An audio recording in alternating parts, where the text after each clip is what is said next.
Hello, everybody, and welcome to Hardly Heroes. How are my two favorite lawmen doing today? I'm good. We're doing good. I'm excited to get laid as Pigeon today. That's my primary goal. Nice. Not as Nice. MrMouton. That's not what No. you're looking forward to. You should be able to bet XP in second edition, where like you'll say like I'm gonna bet 10,000 XP that I accomplish this task, and then if you do, you get double, but if you don't, you get nothing, or you lose. I quite like the idea. I was scrolling TikTok today, getting in on the brain rot, and I found this guy's channel. It was like day 81 of betting $100 on random shit. And he was like watching some US government official, like the Fed or something. And he was like, he bet on whether or not he'd say the word uncertainty 5 times or more. He bet $100. And I just thought, that's quite cool. That's the way to inject some fun into life, is to just bet random money. Yeah. Like maybe we should just make a bet at the start of the episode for some XP. Okay, but does that mean if you lose, you down level? Gonna lose XP, yeah. Yeah, or you lose XP. So you probably, if you're a smart player, you wouldn't bet too much, or there'd be a cap on how much you can bet. Maybe you can't down level, because this reminds me of a little story time from when I used to play Neverwinter Nights. And they used to be like, used to play on like a persistent world server, but it was only like, it wasn't like World of Warcraft where there was like thousands of people. There would only be, you could only be like 50 people logged on at any one time. So you kind of knew everyone on the server. And it was dangerous, right? Like not many people were high level, and a lot of the server was high level. So there's parts of it that, and there was no map. So there's parts of it that were unexplored, but you lost XP when you died, but you couldn't down level. So whenever you leveled up, there was like a brief moment of like, oh, I can actually just go and explore a little bit now, because even if I get killed, I'm not going to down level, so I'm not risking anything by going to explore some new areas. So that's a pretty cool mechanic. Yeah. Nice. I have bad news to report, Nick. Last night I started watching Alien Earth, and it's fucking terrible. It's so bad. Have you only seen the first episode? I've only seen the first episode. I am so uninterested. The characters are lame. Everyone's motivations are lame. Everything about it's lame. The spaceship that crashes into Earth, but like nothing fell off a shelf. Like, oh, the delicate microscope is like still just hanging out there, and the spaceship is like totally fine. Everything about the characters are so dumb. There's only one character who has any personality, and it's the like, you know, the young rich tech boy, but even he has like a dumb personality that doesn't quite track. And he's like, oh yes, these kids are totally controllable, you'll follow orders, right? Because he's like a young kid. Definitely he's following orders. He definitely thinks that you can control his like weird I hate it. Lauren, well, I'm just saying, Lauren liked it, quite a few people bad. like Fran said she didn't like the first episode, but now she likes it, so it might be worth at least watching episode 2. It's more about that young guy. I think it's great, and the monsters in it. The little, I know you won't have seen much of it yet, but the little fucking eye thing is so cool. Yeah, I'm interested in the monsters, and because my wife likes it, I'll probably end up watching a couple more episodes. But we were sitting on the couch last night, and she's like, "Ooh, interesting," and I'm like, I'm so bored. I would much rather go back and watch Buffy the Vampire Slayer for the 5th time. Like, bizarre, just absolutely bizarre. You are a unique specimen for sure. I know I have odd tastes, but I thought I had to break that news to you. If you stick with it for Lauren's sake, you can report back. I'll try to. I'll try. Yeah. Yeah. Have you seen this show, Mooten? Nope. Okay. It'd be too scary for you, mate. Probably. I'm just thinking about getting into bogwood. Yeah, gotta get to that bogwood. Is that how you're gonna get laid this session? It's gonna be something you can. Nice ladies in there. You're gonna bring out your bogwood. I'm gonna put my wood in her bog. Oh. Here's another question for you. Since we were meant to be doing a pre-show right now for Fluff, so totes. First time I did Magic Mushrooms, I was watching Fantasia, the Disney movie, and I don't know if anyone's watched this sober, but there's about what I can only describe as a 20-minute section of very sexy animals dancing around. I'm not really sure why they're so sexy. I'm not sure why it goes on for so long. But we ended up having a conversation about like, if you had to have sex with an animal, what would you be your best one? And I ended up coming up with was a frog, because it would be like a little handmade fleshlight sort of situation. Now, if you want to get laid in the bogwood, I reckon that could be a possibility. Sexy I don't know why frog. my mind went there.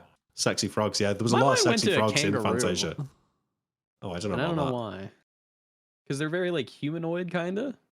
They're always like ripped though. Those videos of that Australian guy punching that kangaroo is fucking amazing. That's Badass, that's peak internet right there. Is this what you were talking about? I'm going to put it in the chat, the call chat. Is this the sexy frogs you're pointing? No, I didn't find the frogs, but I found ostriches. That'll be part of it for sure. Yeah. That's it. That's what I'm talking about. Look at the pegs. Look at those legs. Whoa. That's what I'm saying. Wowie wow.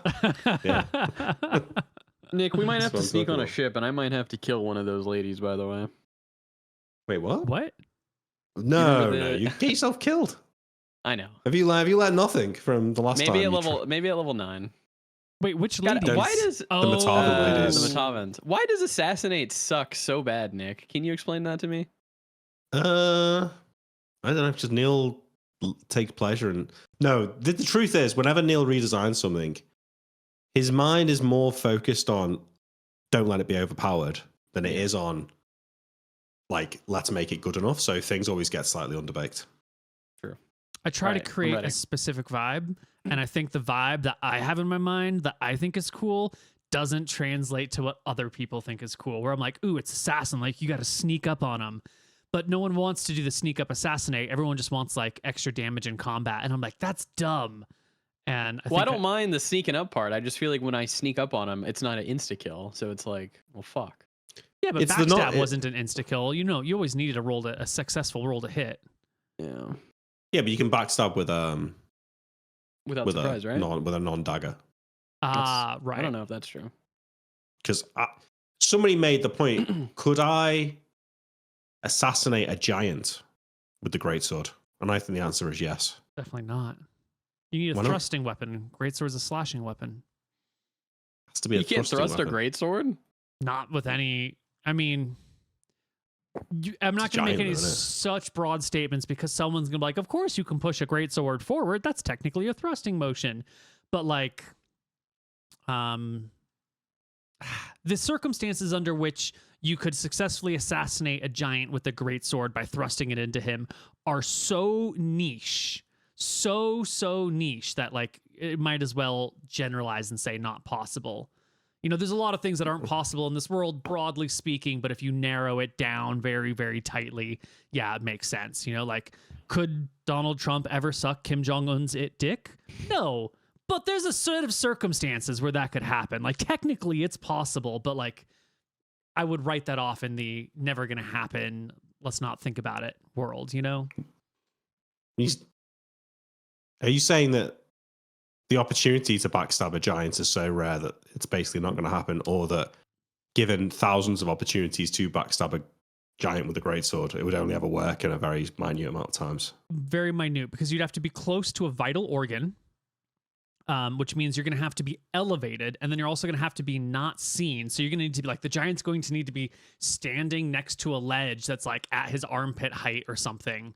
And then you're going to have to have your... Sleeping giant. Well, then Giant. doesn't matter. You don't need backstab. You just... Tell that, no, because we still had to backstab fucking Geralt That's of Rivia, true. didn't We we? did. That's true. That's true. Sure. You find a sleeping giant. I don't know Yes. about backstab. I don't know about assassinate. Assassinate. Why not? Just say yeah. What's the harm? The harm is that every time I say yes to some crazy idea, I spend the next year of people being like, you totally said that's okay. And then I have to be like, no. It was only this one narrow context. And that narrow context gets forgotten. I So just want say to know, no. if I sneak onto the ship and I get a lady who's sleeping, Mhm. can I get an insta kill off? Probably. I'm even giving you an out there of a probably. You should be able to. If That's you- the precedent. So, yes. Here's Thank the you. eternal issue. If you can insta-gib NPCs, You does can that be mean insta-gibbed. NPCs can insta-gib you? And if so, then either like sometimes players just die, no saving throws, no rolls. It's just like, cool, you guys go to bed. Game over, everybody. You died in your sleep, which is super not fun. Or that never comes up, and then the PCs have a one-sided tool that no enemy's ever going to have, which is like gibbing people in their sleep. And I hate that imbalance. I want the rules to apply equally to everyone, and I think Yeah. PCs getting murdered in their sleep with no dice rolls sucks. I agree. Yeah, and so that's what I'm always trying to avoid. That's what I'm always working to work around, if that makes sense. Dice rolls That's to why you wake gotta up, have though, watches. no? Yeah. Yeah, some sort of dice roll to wake up at the last moment, but then if you're like, hold It's on, not a I'm standing world that over you them with wanna a live sword, in. and then Yeah, I agree. It's not a world that you want to live in, really. yeah, And should only be used for like very rare circumstances. yeah. And to go with that, I think that the thief is meant to be a supportive, skill based class. So if you give a thief a higher damage output, then like why isn't that the fighter class? Like why doesn't the fighter character have the high damage output ability all the time? Like if you just need to be behind your enemy to get like massive bonus, that sounds like a fighter ability. So I think that thief I agree with things that. need to be inherently stealthy and subversive and not like combat functional. Yeah. Agreed. So if your thief Okay. can assassinate a sleeping giant, your fighter should be able to assassinate your sleeping giant. I'm not a thief anymore, so I don't care. But it does bring me to my second point. We briefly spoke about expertise versus specialization. Mhm. Somebody told me in the Discord that you were maybe coming around to the idea of specialization over expertise. I'd like to re-bring that up since I think I'd be getting that next Wait, level. they said what? That you were maybe sort of coming around to the idea that maybe it would be okay to get specialization rather than just expertise. No. Who said that? You've let some fucking liar in the Discord. Some obviously. fucking liar. Yeah, specialization very clearly says single class fighters only. Duh. Wait a minute. Hold on. I'm having a recollection of a conversation I had. There you go. They Hold said that you on. had an extensive conversation about it. Let me open the book again. All right. All right. Okay. Because when they talk about specialization, they're always talking about multi-classing. They never talk about dual classing. So you could consider dual class a series of single class, even though it's called dual class, right? So let's see. Because I basically am a single class fighter right now. Right, because you could start as a single class fighter and then dual class into wizard, who now is And a still have specialized specializer. fighter, right? Yeah. So if you can do that in one direction, it sort of makes sense that you should be able to do that Let's in the other go. direction. Let's Agreed. Hold on. go. Let's go. I need to recheck. Maybe they weren't full of crap. You've been redeemed. Person, whoever you are. I'm going to see if I can find out who it was. Where would it be? It will have been in Save or Die Discord where I read about it. Okay. A dual class character is one who starts with a single class, advances to a moderate level, and changes to a second class and starts over again. The character retains the benefits and abilities of the first class, but never again earns experience for using them. There's some limitations, but as long as the minimum ability and alignment requirements are met, there are no restrictions on possible player class combinations. Only humans can dual class. Okay. Blah, blah, blah. Go ahead. It was Nikki XD, Mm. who is a Patreon supporter, so he probably deserves me to get this. Once he finishes, I would say. once he leaves a class, he has finished his studies in it. Instead, he starts over in a new class at first level with 0 XP. He does retain previous hit dice and hit points. He gains new abilities and must abide by all the restrictions of the new class. He does not gain or lose any points on his ability scores. For example, an 18 strength wizard who changes to fighter does not gain the percentile strength bonus. But likewise, a fighter changing to wizard would not lose it. He uses the combat and saving throws as appropriate to his new thing. If it helps, I think I saw a message from McTacky saying that the books are really weak on this point, and even in the Dragon magazine, where people asked clarification questions about some of the rules around dual classing, there was often contradictions. So yeah, there's probably quite a lot of it open to interpretation. So I think if you the 18 strength bit is what's getting me, because an 18 strength fighter rolls percentile die. 18 strength wizard doesn't. And going to fighter doesn't allow you to do that. So I think maybe going to fighter, you cannot specialize at that point because you are no longer single class. It might be one of those, like, it's better to start in this area than go. But then that just sounds like fighter only has those sorts of benefits because no one else has those sorts of class restrictions. Interesting. right. Also, just like in terms of the game, I am a single class fighter. I feel like there's no. It's not like I'm Imric and I'm multi-classed and I have the benefit of being a wizard. So therefore, giving me specialization would be too If anything, strong. you have a negative. Yeah, I think it's just like it makes sense. It just doesn't. Why nerf it? You already made me go greatsword. You know. No, the great sword. I wish I could have went that. That's sick. I don't think it's as strong as arming sword and shield for sure. It's not. I agree. And also, the specialization makes less benefit to the greatsword, right? Because like the overall percentage increase in damage is lower. Well, bigger weapons are always worse because if you have a strength bonus to damage, you are getting a benefit from making as many attacks as possible in a round. But you should be like bigger weapons should benefit from strength more than smaller weapons. And the game actually inverts that and makes smaller weapons be, or faster, more attack weapons be better for strength. So there are holes everywhere. Well, so specialization.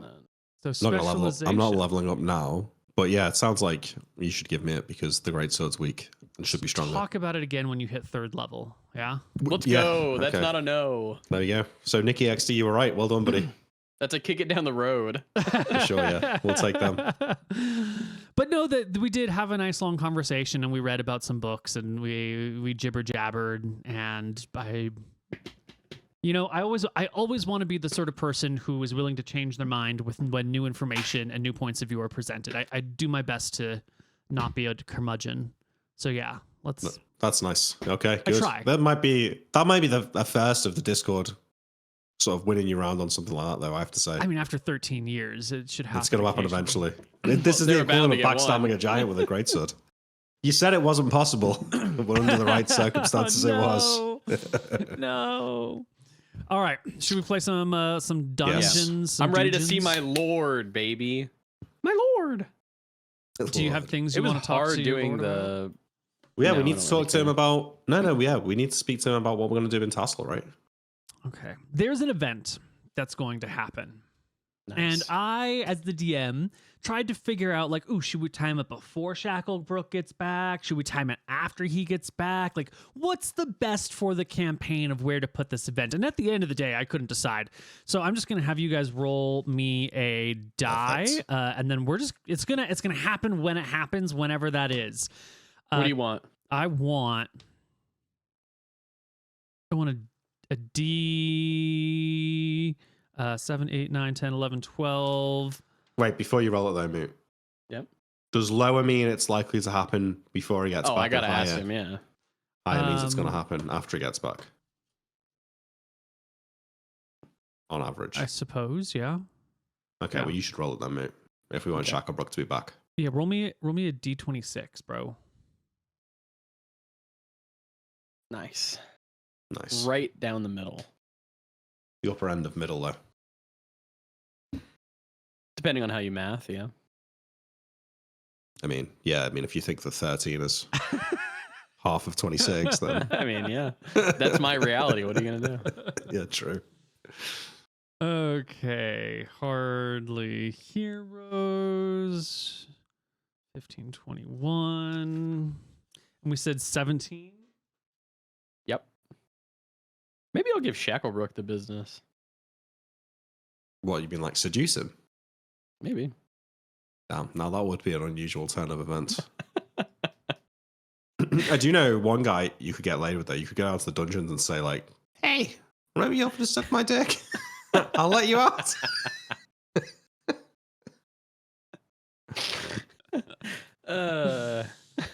Okay, party members. We are both hanging out in the cauldron, yeah? I'm in the cauldron, yeah. Not in the cauldron, Taking no. a bath. Not in, please. No, don't die. Yeah. Although having like a ring of fire resistance so you could take like a really hot steep that's in cool. the cauldron would be pretty sick for a character. They just show Wait, up in town, before they're we like carry on. hanging out in the cauldron. Did anyone watch Shogun that was on like last year or the year before? Yeah. I got one episode in. I think it was in the first episode where that guy gets boiled alive. Yeah. Fucking hell, what a way to go. That is Jesus Christ. Yeah. Dude. These guys are hardcore in Cauldron because that's fucked up. Yeah, it's fucked up. Have you read about the trial of the boats?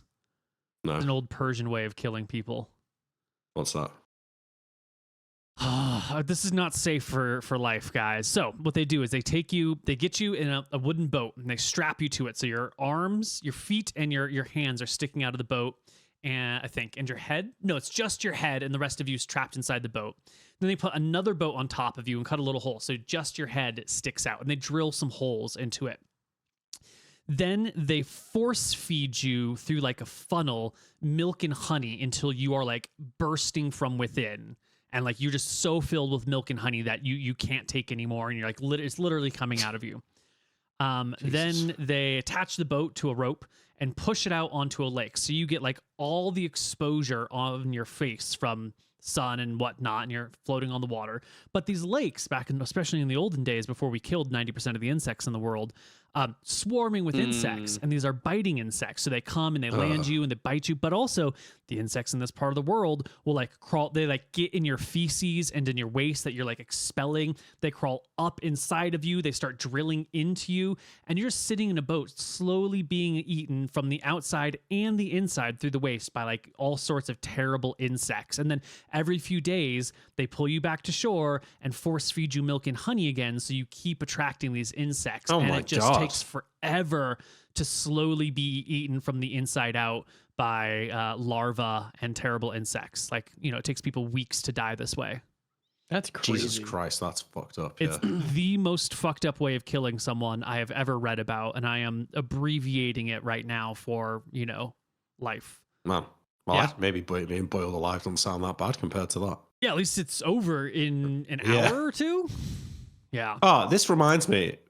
Wait, since we're on the topic, if anyone ever finds himself being burned alive, which you see quite a lot of movies, this is the thing that struck me as a kid, which no one ever does. Everyone's like, as they're getting burnt, right? But often there's a lot of black smoke before the fire gets going for real. Mhm.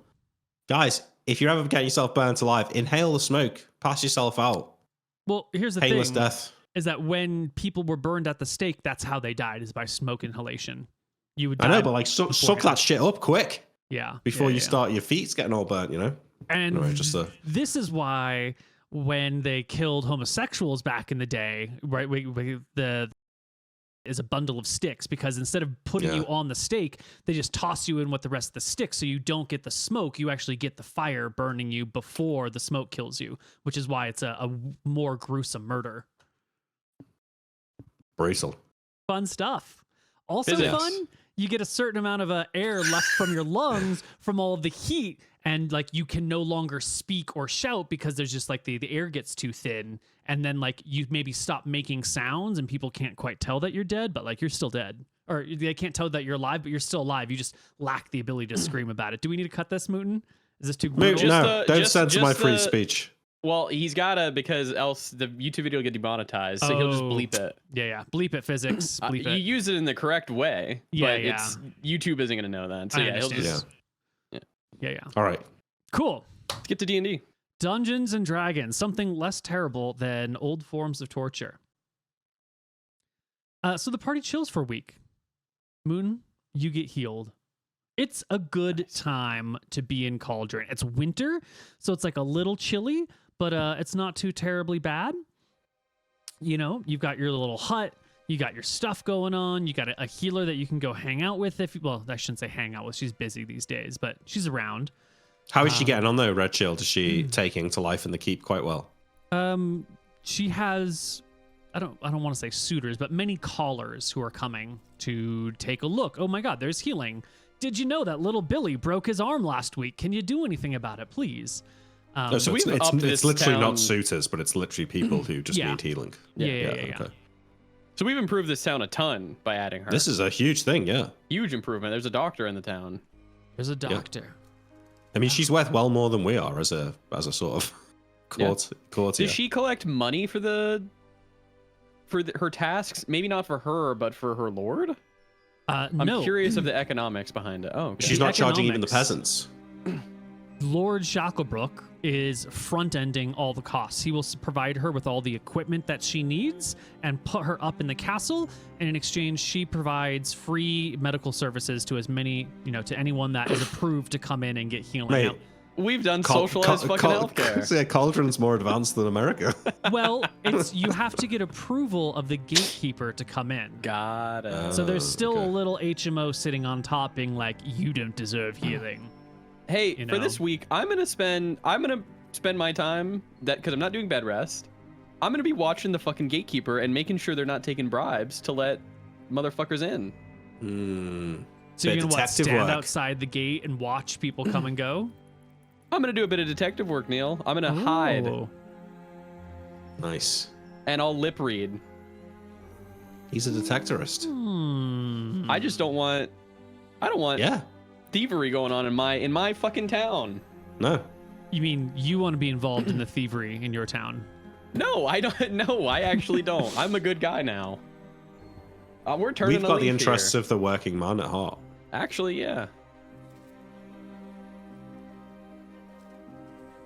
Maybe we should start a union. Okay. I've reviewed my notes of Kel Joyce Sunderland. Yeah. And She Why wouldn't be don't you- doing no bribes. why don't you give me a lip reading check? Yeah. Here you go. That's at the 23. It's a success. 23.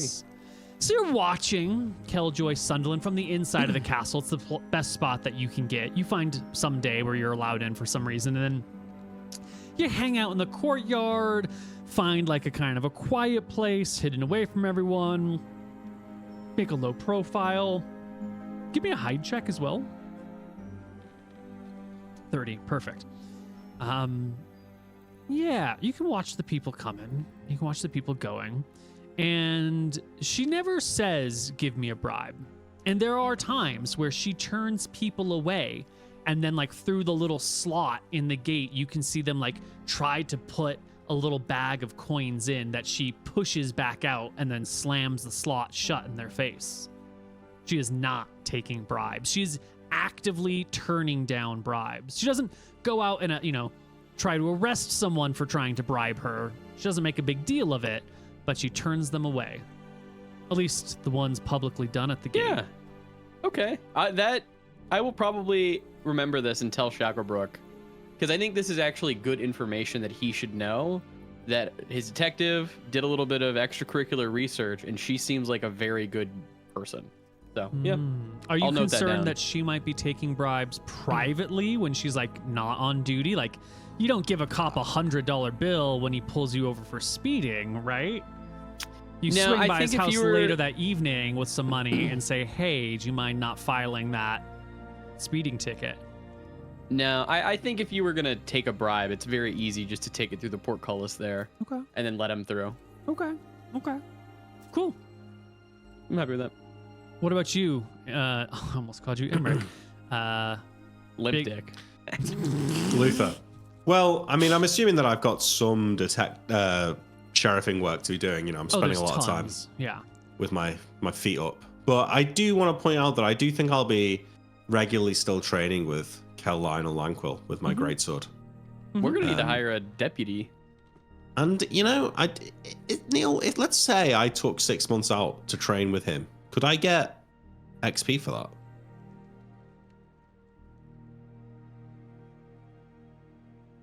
Like, do I, if I do a little week's training here, can I get 50 XP? I have already built a system for this. Let me review it. Leveling NPCs. Here we go. La la la la la. So I've got a simplified table. It takes 3 months of dedicated practice, like one-on-one training with a proper teacher of the appropriate level to get from 0 to first level. It takes about 7 months of dedicated one-on-one training to get from first to second level. About 10 months from second to third. Not bad. Yeah.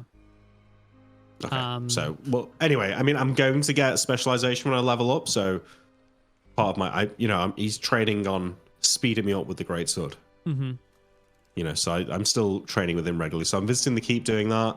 I'm also spending time in my office. I'm dealing with the little queries that come in on the day-to-day. If anything super interesting comes up, then I will we can role play it, but I assume I'm just kind of like dealing with grievances, settling disputes, arresting drunk people, dragging them out of the taverns, throwing them in the cells for the night. That kind of thing. Now, the cells are actually one of those things that we don't have much of. There are some cells that have been developed underneath the castle, but they are minimal and they are for like long-term prisoners. And then you have a small office in town that you just have like a locked door that is functioning as a cell. It's not a proper, beautiful. It's not the cell you want in your heart. It's the temporary cell. Now, if you make enough money, you can hire someone to build these out for you and improve your situations, but that's going to come out of your pocket. Or, you know, the pockets of the local people as you slowly find ways to pull money out of them. That's fine. I mean, just as long as I've got someone to throw the drunks for over the night. Yeah. It's just a shut door with, you know, everyone goes in the same one room. I assume that, like, is there a window in it? I mean, make sure the window's barred or something. So obviously you're not climbing out the window. Yeah. I mean, we also have the metal fucking thing that we use to put people in cauldron. The cage. We have the cage. Oh, yeah. The big wooden cage. So, totally. like, if we wanted to, we could put someone up there for the night and not put them in front of the cauldron. Yeah. You could just does it have the capability to move away so it wouldn't kill them? Absolutely. It's a lever with a pivot. So it's normally just pivoted and resting on the ground with some big rocks on it, but you can winch it up and just lift it in the air and not pivot it over the geyser. I keep that. I'm going to keep that one in reserve for when someone deserves it. You know, like if someone does something really bad, but not maybe bad enough fuck to go with into them the too. dungeon. Maybe pivot it over it. You know. Yeah. Well, the geyser can go off at any moment. You know it. I know. Well, That's right, it's risky, isn't it? It's risky. Yeah. But I'm going to keep that on reserve just in case I need to shit someone up. Geyser went off, my lord. What do you want me to do? I don't control the fucking weather. All right, where is my die? Oh, nothing else of interest happens in the week until Shacklebrook comes up. In fact, it's such a quiet week, Luther. You find yourself not having drunks to put in anything. There's a 1 on the D20 of activity this week. It is the dead of winter, and it is so fucking slow. So you get some good training in then. No, it's ironically, too slow. It's like snowing slow. It's like everyone's just chilling indoors, sipping hot beverages. That's nice. I mean, ironically, I get drunk, you know, so that's what I do. Yeah. Do you lock yourself Pigeon up talks in the jail? Pigeon talks about locking him out. You're too drunk, Luther. I'm gonna put you in the fucking jail cell. I like to see you fucking try, kid. Yeah, no, I think that I go to do. tackle him. I go to. No. I drink it. Wait, he fails. Yeah. I drink in the pub, but then I go back to the jail at night, and I have a little bottle of whiskey that I keep in the drawer, you know, and I kick my feet up. And there's like on the door where there's no one there at the moment, but there's like a door, you know, like a slat that you would use to like open and like look at the people inside. So I'll often spend my evenings late into the night drinking with my feet up on the desk, like chatting to the prisoners through the slat in the door while I'm drinking my whiskey. But there's no one in there at the moment, so I'm kind of, if I get drunk enough, probably chatting to them on my own. You know, even though there's no one there. Every week, Pigeon goes into the bar and asks for elven wine. Every week gets told to fuck off. They say no. Yeah, but one time it's going to be there, and I'm going to be suspicious about it. We need to find some elven wine. That quest we do. persists. Yeah. Well, Shit's good. It's a rare import. They don't even make it in Arcadia anymore. You got to import it from. Well, you can't import it from Ferodia, and you can't import it from Solemn anymore. There is literally no source of elven wine that anyone in Arcadia can get their hands on. It is. There's still got to be a lot of it around though. Like they must have some of it in Drakus. Yeah, but You I don't want to think go people steal drink an that elf, shit? Nick, and I want to get an elven wine maker, and then make them make elven wine for us, and then we sell it. That's a business. Wait, yeah. We need to invest in a vineyard and then find some elves to work on it. Holy That's shit. good. Let them immigrate over here. You can come to Cauldron. Yeah. Okay. All right. The week passes, and soon, one late afternoon, Luther, drunk in his sheriff hut, Pigeon over there arguing with him over something. And Wait, through the open I'm not door, drunk yet. I get drunk in the evening. Okay. Yeah. I'm not This too is drunk late yet. afternoon, evening, definitely. Yeah, fine. Through the open front door, you can see the procession of Lord Shacklebrook and his greatest warriors and a couple of servants riding into town on their horses. Oh shit! The boss is back. Let's go. All right, I stand up. Wait, do I look all right? I sort of like fix my gambeson or whatever. I grab your hat off of like the coat rack and put it on your head. You look good now. Perfect. Nice one. Let's go out. Tonight, you have a meeting with him scheduled for tomorrow in the morning. I don't know if you remember this because you've been, drinking and having Better a than good midnight time. oil. Yeah. But he was supposed to get back today, and you're supposed to have a meeting, in a day or so with him. But you see him coming, and that dude, the secretary of Basil. He's not here right now. He's not here to interrupt you talking to Lord Shacklebrook. Do you go out to see him?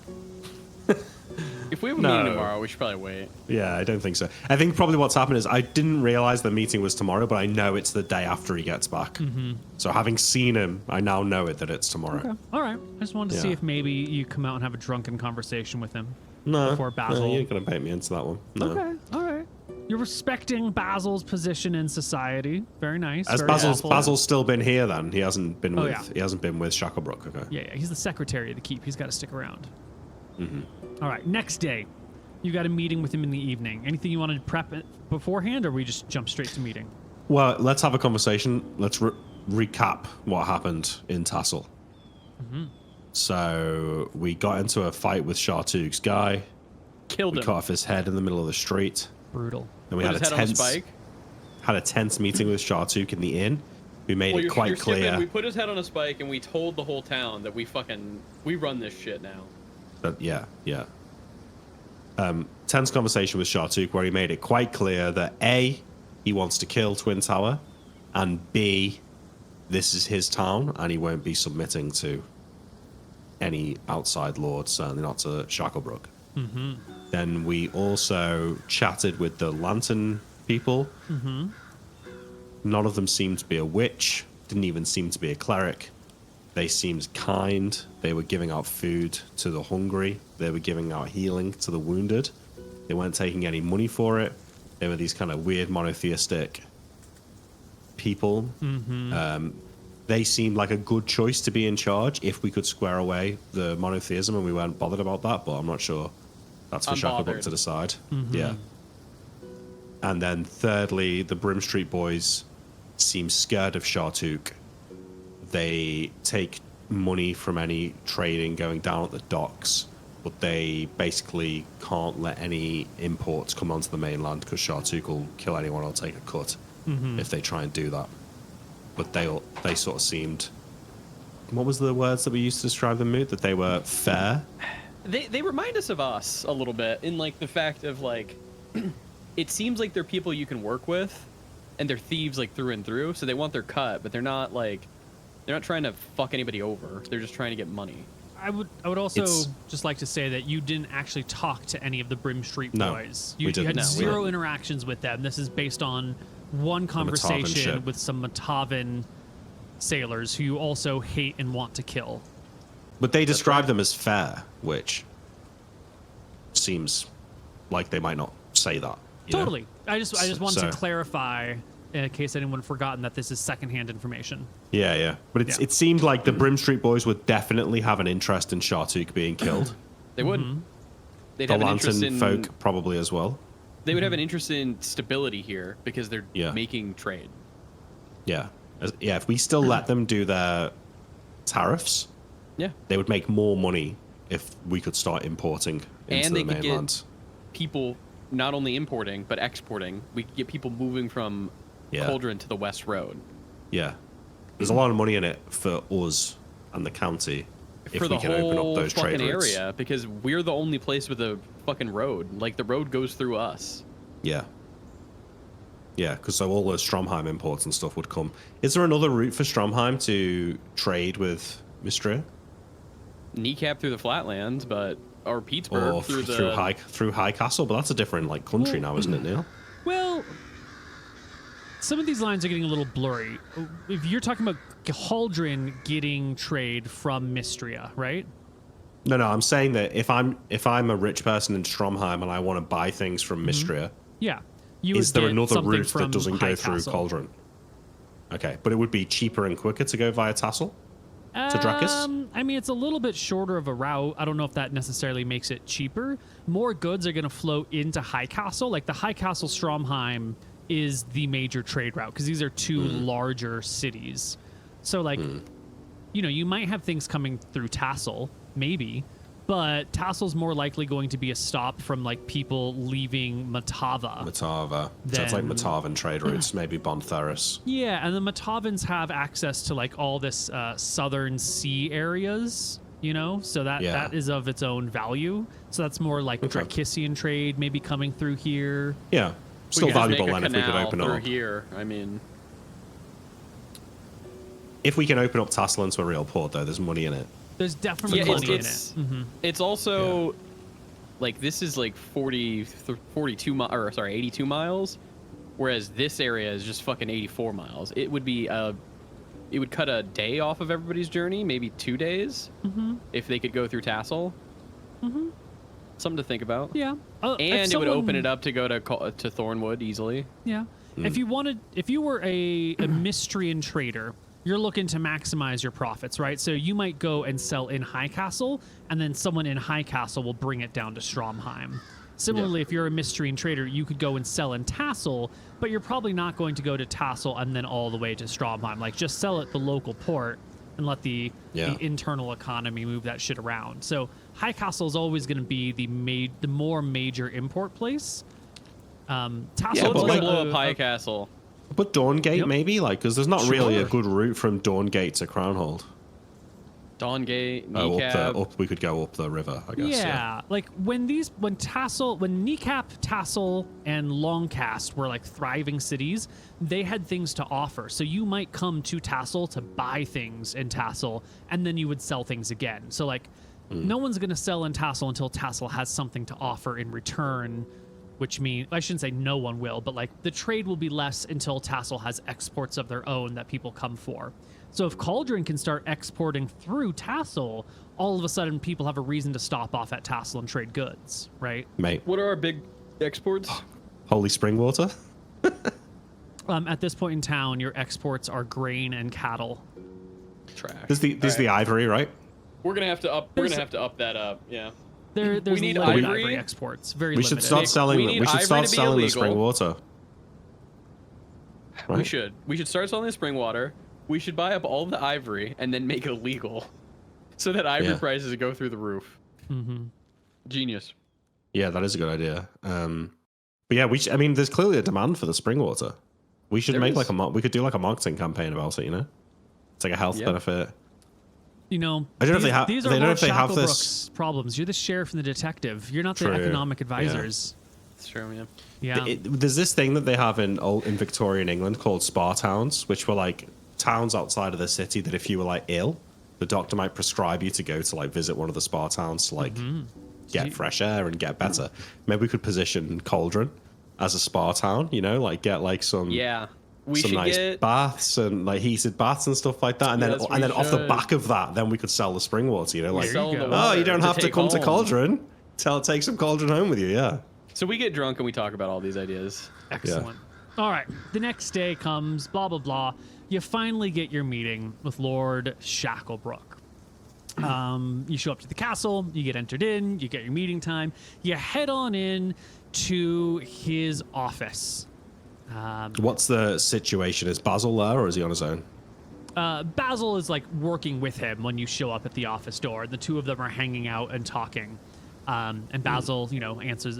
One of the cupbearer comes and answers the door. Little Sybil answers the door for you guys. And Basil's like, yes, Lord Shacklebrook, it's time for your meeting with the lawmen now. Would you like me to oversee it? I've already spoken with them, and Lord Shacklebrook waves him away and says, no, you've got plenty of things to do. And Basil comes out, and he gives you a polite bow of the head. I give him a nod. Yeah. Did you do something with your hair, Basil? It looks great. He gives you just You're looking great today, man. He gives you absolutely no emotion or feeling whatsoever, completely cold, and just walks right past you. Oh, hold. What? Neil. What Nick, do we? What? What would it be if I'm trying to like stick my foot out a little bit to get him to just minorly trip? It would be a bad idea, is what it would be. Well, I'm just curious what the roll would be. I'm not doing it yet. I need to know what the It'd roll be an would attack. It'd be an attack roll for sure. Oh, an attack roll? Yeah. It wouldn't be like an assassinate. Neil, Okay. what do I know about Shacklebrook's trip? Do I know where he went? He Do I went know? to Stromheim. Yeah, talk to Let's To Stromheim. go talk to his dad. talk Cool. to Pops. Oh, his dad, right? Yeah. I have a gift for him, Neil. Ooh. Lord Shacklebrook, how was your trip? The family well? He looks a little grim. The family Oh. as well. I got a gift for you, Shacklebrook. My lord. Is it gold? It's something better than gold. I bring over 1 jar of ointment. You're gonna be big with the ladies soon, and this is gonna help clear up your crotch area if it's ever itchy. It's also in a glass jar, which I think you might find more interesting. Yeah, he picks I'm taking up off the my glass sheet. Got jar 20 and usage. turns it over a couple of times. What is this? Well, I bought it from a dwarven trader. An alchemist, I believe. An alchemist, yeah. And if your crotch is itchy from, I don't know, crabs or whatever, you put it on there and it's gonna make it like new. You see the rare blush out of Lord Shacklebrook as you talk about crotch rot. You can see that this is making him like, is that a thing that happens? Like, he's not saying that, but you can see his brain is like, oh my god, I don't know anything about this topic. Obviously, we don't remind him of it, but we've observed this guy in the start of the act with Lemon, if you recall. Oh, we yeah. were hiding in the wardrobe Yeah. and behind the door when he was about to get busy. So, you know, I think it's nothing we haven't seen before, my lord. He quickly takes it. Thank you, Cooper. Yeah, And, yeah. sets it on the side.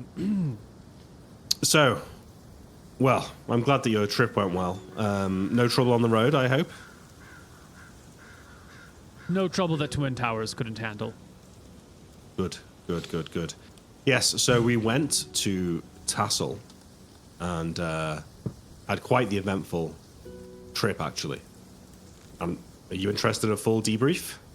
Yes, I've already heard a little bit from Basil. He said you didn't bring back any prisoners.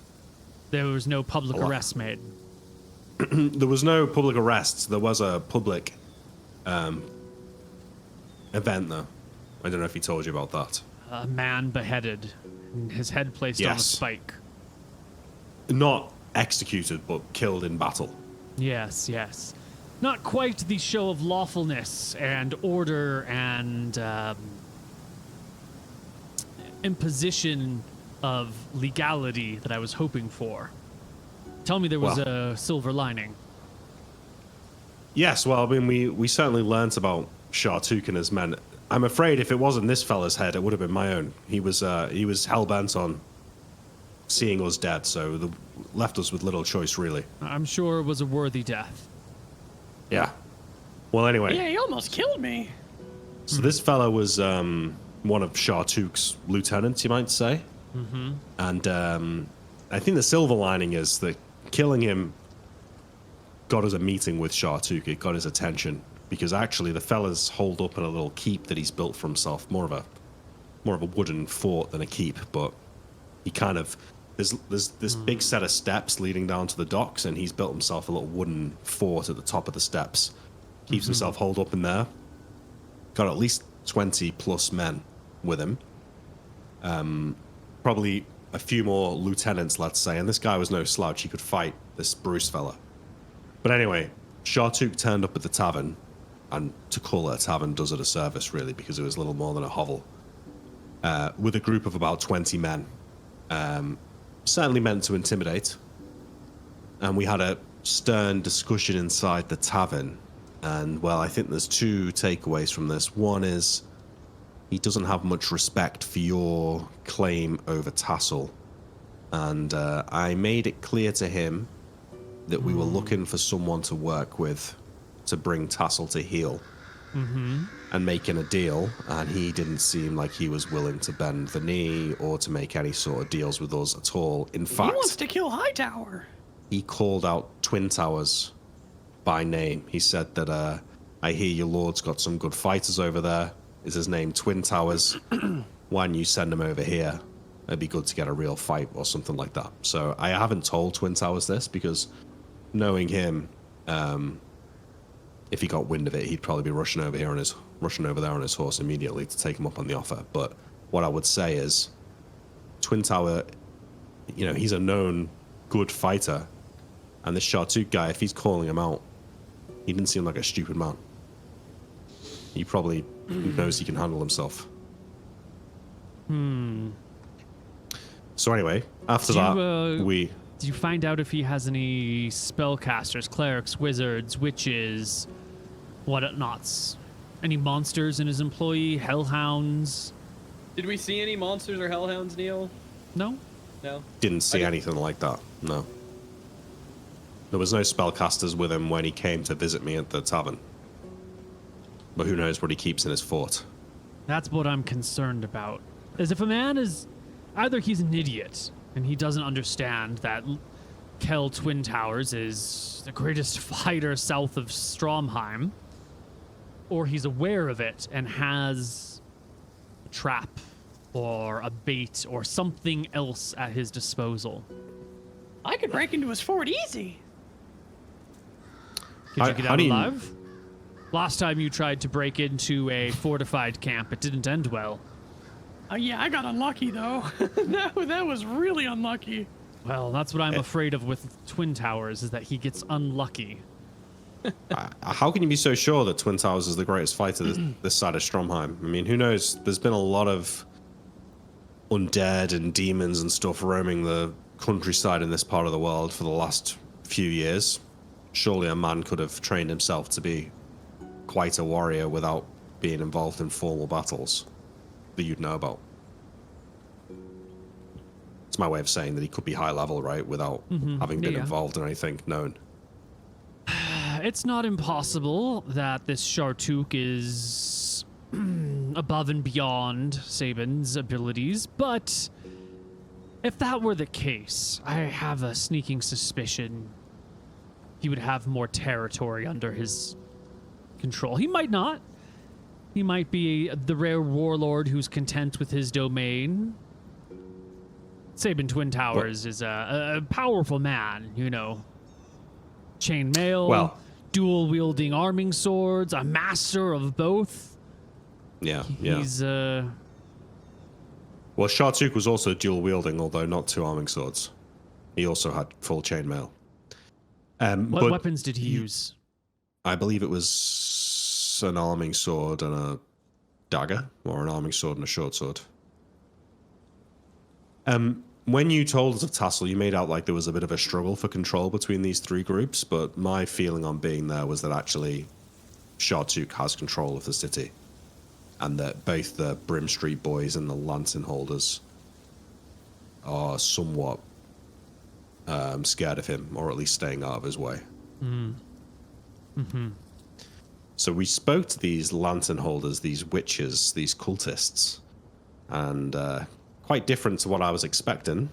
They have this little building that they'd built out in the main bit of town. There was a small congregation there. There was a woman in charge in red robes. Looked a little bit like a cleric maybe, but claimed that she wasn't one. She's not. She would have healed me if she was. Perhaps. But she was giving out free healing and free food to people coming in off the streets. She seemed friendly. She seemed kind. She didn't seem like she has much interest in power other than wanting to proselytize. I think we could work with them. The problem is they kind of strange religious beliefs. Something about Alumis being the only god and the other gods being aspects of Alumis. Doesn't bother me. I mean, people can worship how they want, but I'm not sure if what that looks like from your point of view. But I think if you could get comfortable with that, there are people that we could work with. Cultists. So many cultists these days. Have you heard that there's a cult that has sprung up around the gold dragon radium? That's the Eridonian word for shine. No. No. Is that the gold dragon that used to be in Stromheim? There's no. It's the gold dragon that lives in the ruins of Dragon Peak in Mystria, outside of Crownhold. King Imric Scoria. McGarry's pet. Yes. You know, I'm fucking sick of these gold dragons. The one in Stormscale Lake didn't help us at all. Fuck them. Nixium. That's true. He shakes his head. I grew up hearing stories of her. My father says Surely he met her on more than one occasion. Really? Mm-hmm. Wow. What was it like? Grand audience chamber, underwater near the lake, brought down in an air bubble to speak with the dragon amongst a group of other court members of Queen Kiara Sanguine, the youthful queen. Where'd she go? Nixium? No, the queen. Yeah, the queen. Where is the queen? I don't know. When the undead came, well, when the demons came, she holed up in the castle and vanished. I can't imagine that she would flee from a simple engagement like that. And even if that were the case, I would imagine she would return. I think there might have been another force at play. What'd your dad say? Whoever summoned the demons might have had something in mind for her. There might have been additional forces at work that never made it to the public scene. There's no way that the queen would just vanish? The Surely might not. of Stromheim, I don't know. Well, anyway, the last group, we had to travel down to the docks, down those large steps that we spoke about. The steps The are thing intact. is- I was Yeah, hoping so. Yeah. The steps are intact. There's quite a lot of trade going down there on the dock, but only for fish. From what I gathered from speaking to some of the traders there, that Shartuk won't let any trade past the steps without him stealing it. Yeah, they're trading with those stinky Matavan girls. Yeah, so people are buying and selling fish down on the docks, but if we're looking to import things or export things to Matava, it's not going to happen until we bring Shartuk to heel. And these Brim Street boys, we didn't get a chance to speak with them because this battle with Bruce took a toll on Coop here, and he was on his last legs. Didn't want to risk any lives. So I didn't want to risk getting into a fight in there. But we spoke to some of these Matavan traders who said that the Brim Street boys are fair folks. They charge a small tariff. But it sounded like they'd have a lot to gain. Assuming that we let them keep their tariffs, they'd have a lot to gain from Shartuk being gotten rid of because there would be a lot more trade going through those docks. So my feeling is, if we want to bring Tassel to heel, Shartuk's got to go. And I think that if he dies, the whole thing would fall down around him. And I think we could probably get some help from the Brim Street boys and the Lantern Holders in a plot to overthrow him.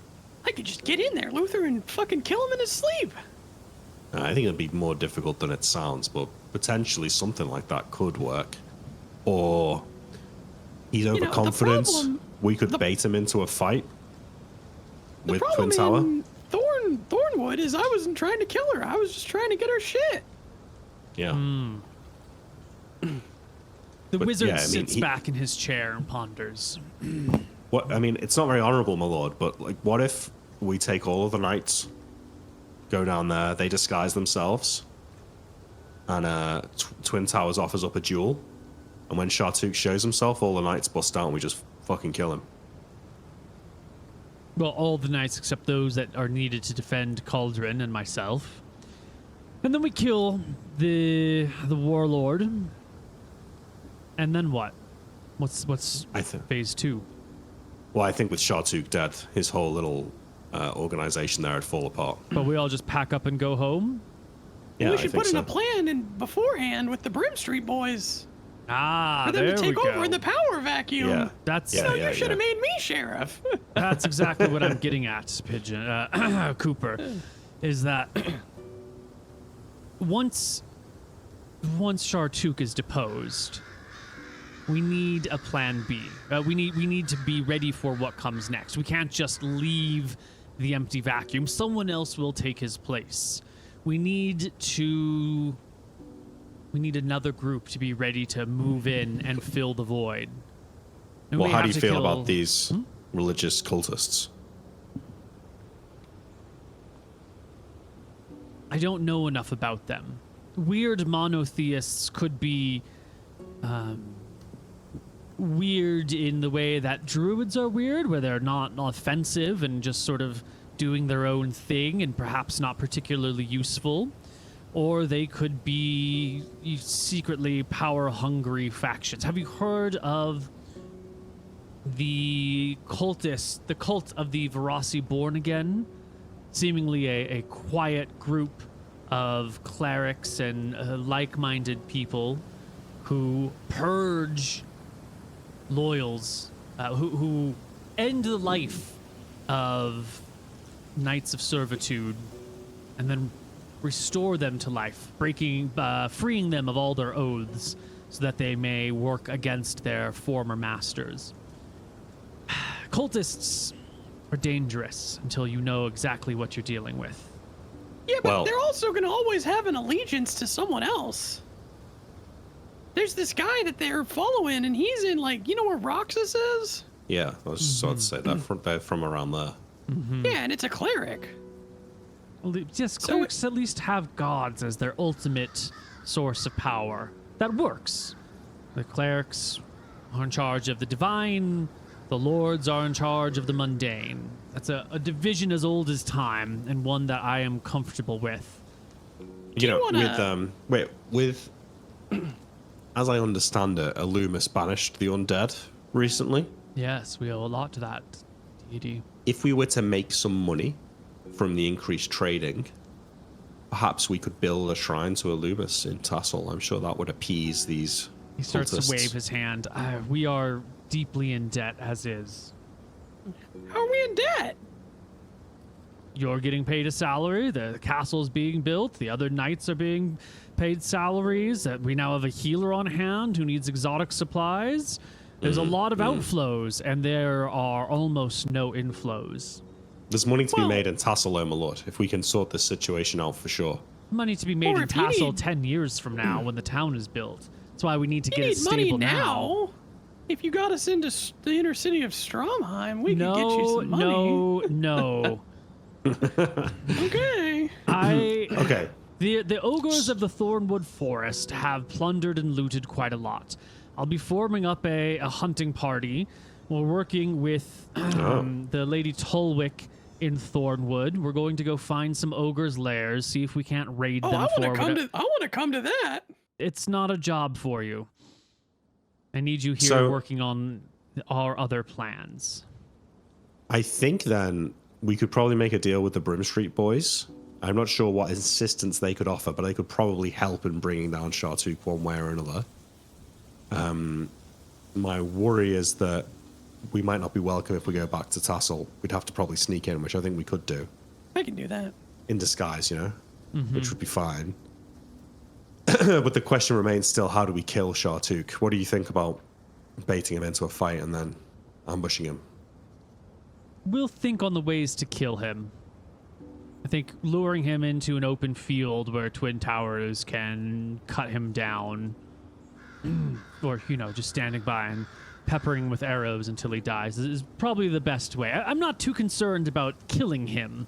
I'm more concerned about what we do when he's dead. These Brim Okay. Street boys, if they are amenable, it might be good to start opening up relations. Figure out who is the actual leader and if they are workable, or if not, do they have a workable subordinate? And then Okay. these Illumis cultists, what was their name?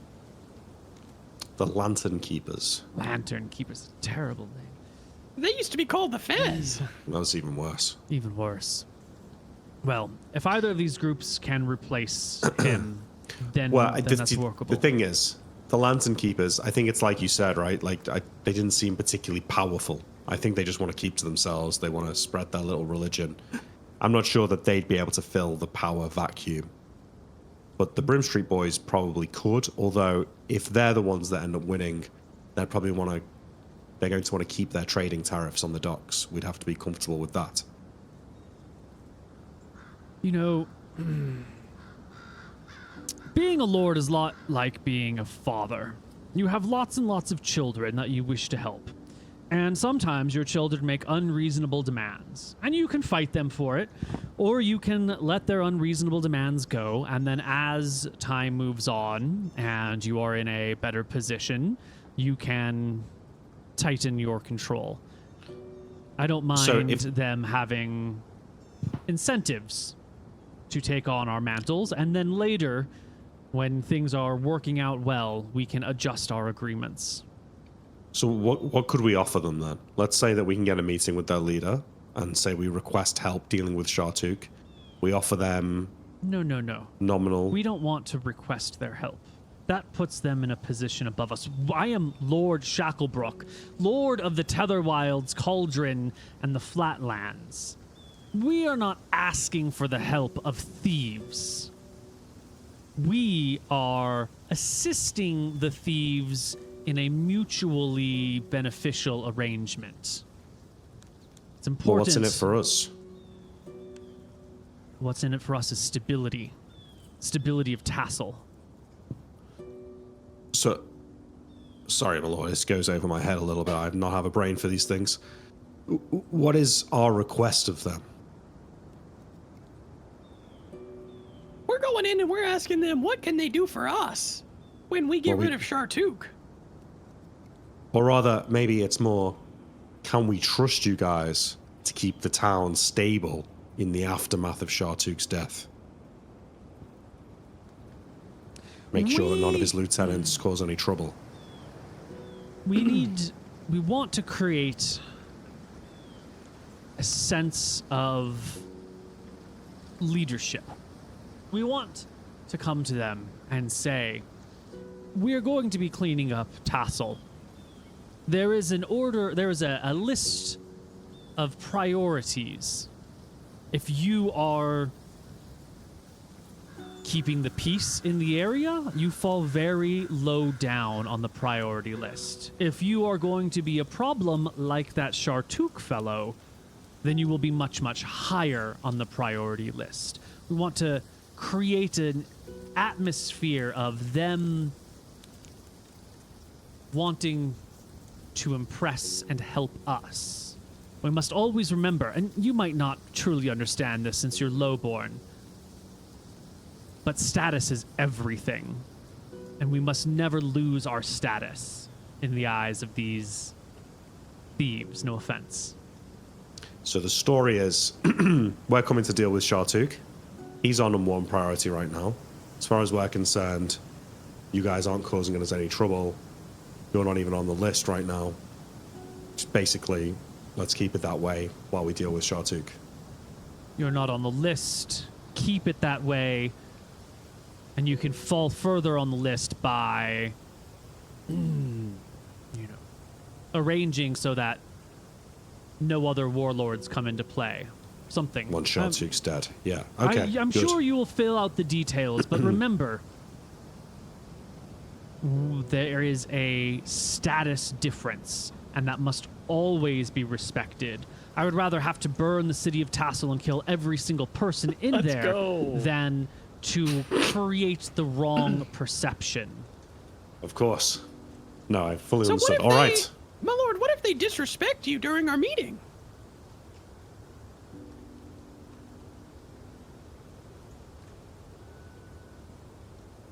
It's easy to kill, but that creates enemies.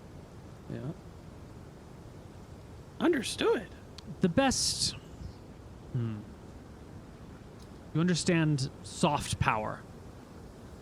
We want to be able to extend our influence We want to be able to imply consequences without having to state them.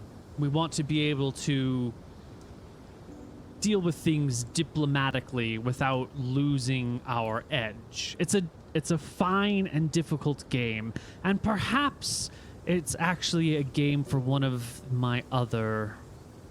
No. Trust us. Well, we can manage this, my lord. We'll head back to Tassel. We'll sneak in there. Any of your knights, if they turn up at the city gates, will find themselves in a battle before they make it down to the dock. Trust me. Kel need someone with- Bell is particularly astute at these things. If you find yourself struggling with the proper dynamics, I can have her talk to these people. I'm sure Blanche, Kel Bell would do a fantastic job, but like I said, these streets are dangerous. She wouldn't make it down to the docks before she had to draw her sword. Well, we can take her there. Well, that's true. We could sneak her in, perhaps. I think that's because we're not nobles. I don't know how to I know how to talk to a thief, but I don't know how to do the soft But power thing. these are thieves, you know? Like, we speak their language. We've lived in their world. We understand how to... But then we're coming at it like we're equals. When over here, Shacklebrook's saying we're not. Yeah, We're but we are not. there. Well, we are basically their equals. Shacklebrook clearly isn't. You're but the we gotta- sheriff of Cauldron. You are not That's their true. equal. You are their superior by at least 4 social classes. Don't I forget think it. for this one, we should bring Kel and bring her with us. Have her talk, and we'll see how she does it. We'll remember it in the future, so that we can exude soft power. Be firm. Be strong. What do you think? I'll give you a chance at it. I hate to risk Belle's life, although I bet she could take a ship from Kneecap down there and never have to walk through Tassel itself. Well, I mean, that's where they're at, too. They're at the bottom of the stairs. Yes. We'll go with her. We'll make sure nothing happens to her, too.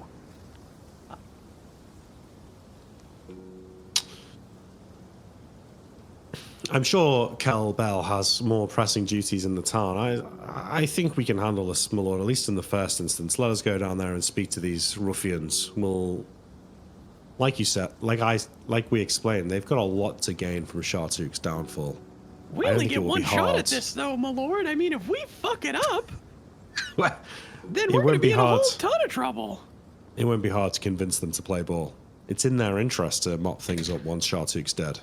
I think it's important for you to learn these abilities. I have hired you in your positions because these are the sorts of things I want to be able to entrust you with. I think this might be a good place to practice, since we may not need these Brim Street boys in the end. This is Yeah. a good place to cut your teeth and exercise prudence. Your faith is well placed, Lord Shacklebrook. Trust me. One more thing, Shacklebrook, my lord. Your Yes? gatekeeper. She is not accepting bribes. I watched over her for a whole day. Kel Sunderland is not taking bribes? Nope. I made sure. Good. Well done. Good. All right, well, things have been pretty quiet in town recently, so I think it's probably worth us heading back to Tassel sooner rather than later before things pick back up again once the weather warms up. Yeah, I don't think we bring a horse this time. Yeah, the horse was kind of a distraction, and He to be honest, nods. they haven't got a stable there anyway. Horses are exceedingly useful tools, but they are the really best left to farmers and to nobles. No offense. They are difficult none to care taken. for. Need specialized does ha- facilities. I look after Teresa well, and I treat that beast with kindness and love, and I do think it helps with portraying my authority to the peasant folk. But I think in this situation, it perhaps gives the wrong type of attention. You know, everybody in Limestone's a goat fucker. Excuse me? We won't be wasting any more of your time, Lord. I'm sure you've got more important matters. We'll head to Tassel and we'll report back. In the meantime, do come up with a plan for dealing with Shartuk. He looks at you. Did you Oh, just he give didn't me like an that. order? Well, I don't mean that. I just meant that we'll be talking to these Brim Street boys and I'll be telling them that you're making a plan to deal with Shartuk. Mm-hmm. Yeah. Do you want me to mention it to Twin Tower? No. Leave that to me. Okay. Good. All right. Come on, then, kid. All right, the two of you can exit. On your way out, as you're putting your hand on the doorknob and beginning to open it, Lord Shacklebrook says, "Oh wait, one more thing. Back here, both of you. Yes. I wanted to Go thank you back. for finding Lady Redshield. She is a treasure that was lost. I am glad that you have found her and brought her here." Good. Well, I'm glad you see the value in her like I did. I was quite taken with her when I met her. I thought she was She's a far good too lady. good, far too good to be working in that circus, and nice to see her in accommodations that suit her status. The last time you introduced me to a woman,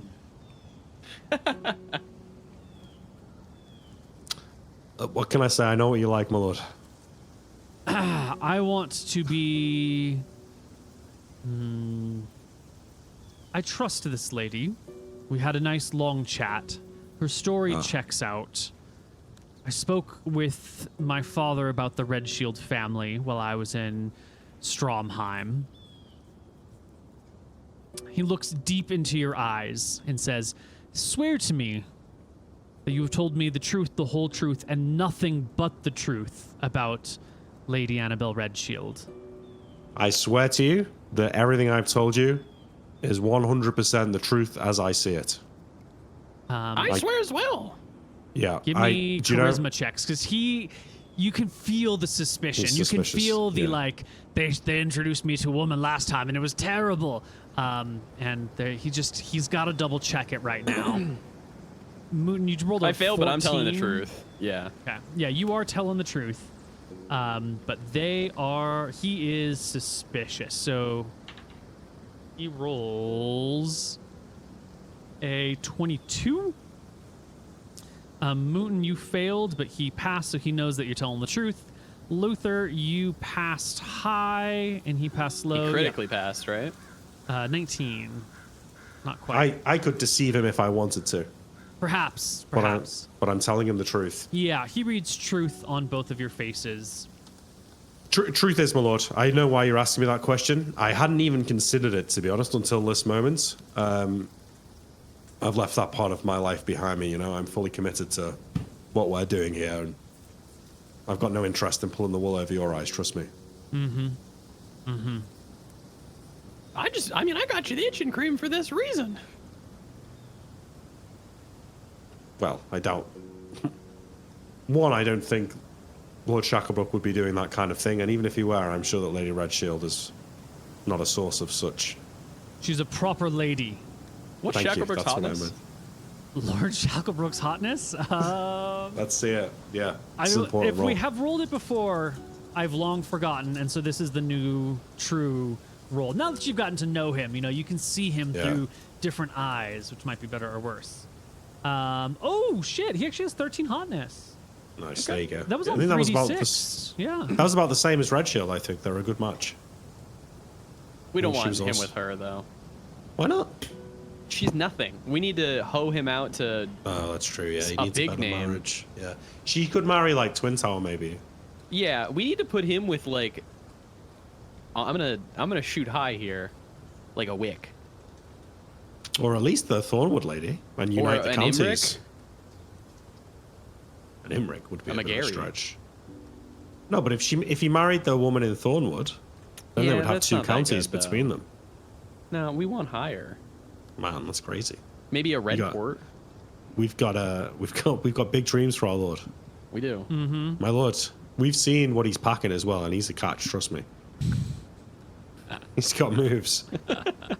Oh, I've seen my lord's cock. Yeah, he's good. Oh, yeah. You won't believe how we first met. All right. Okay. We with that, take he our leaves.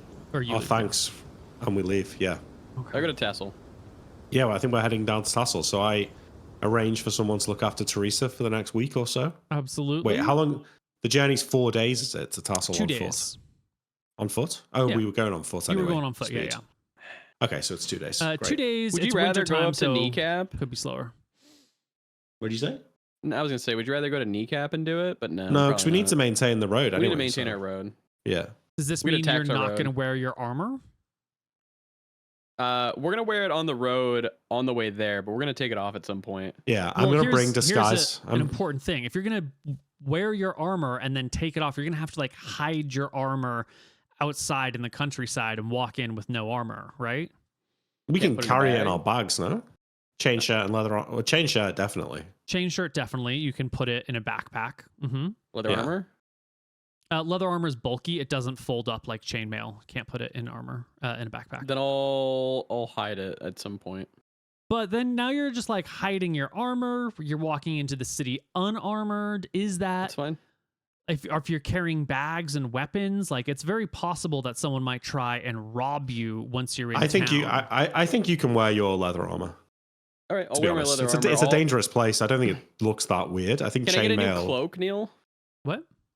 Can I get a different colored cloak in Sure. town? Well, I want to Yeah, buy I'll some do that. clothes. I come up with disguises for us in Cauldron so that Mhm. we can put them on when we get to Tassel.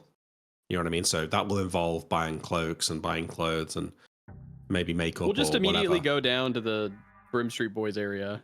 Yeah, Okay. but I have a disguise for us that we can apply once we get to Tassel.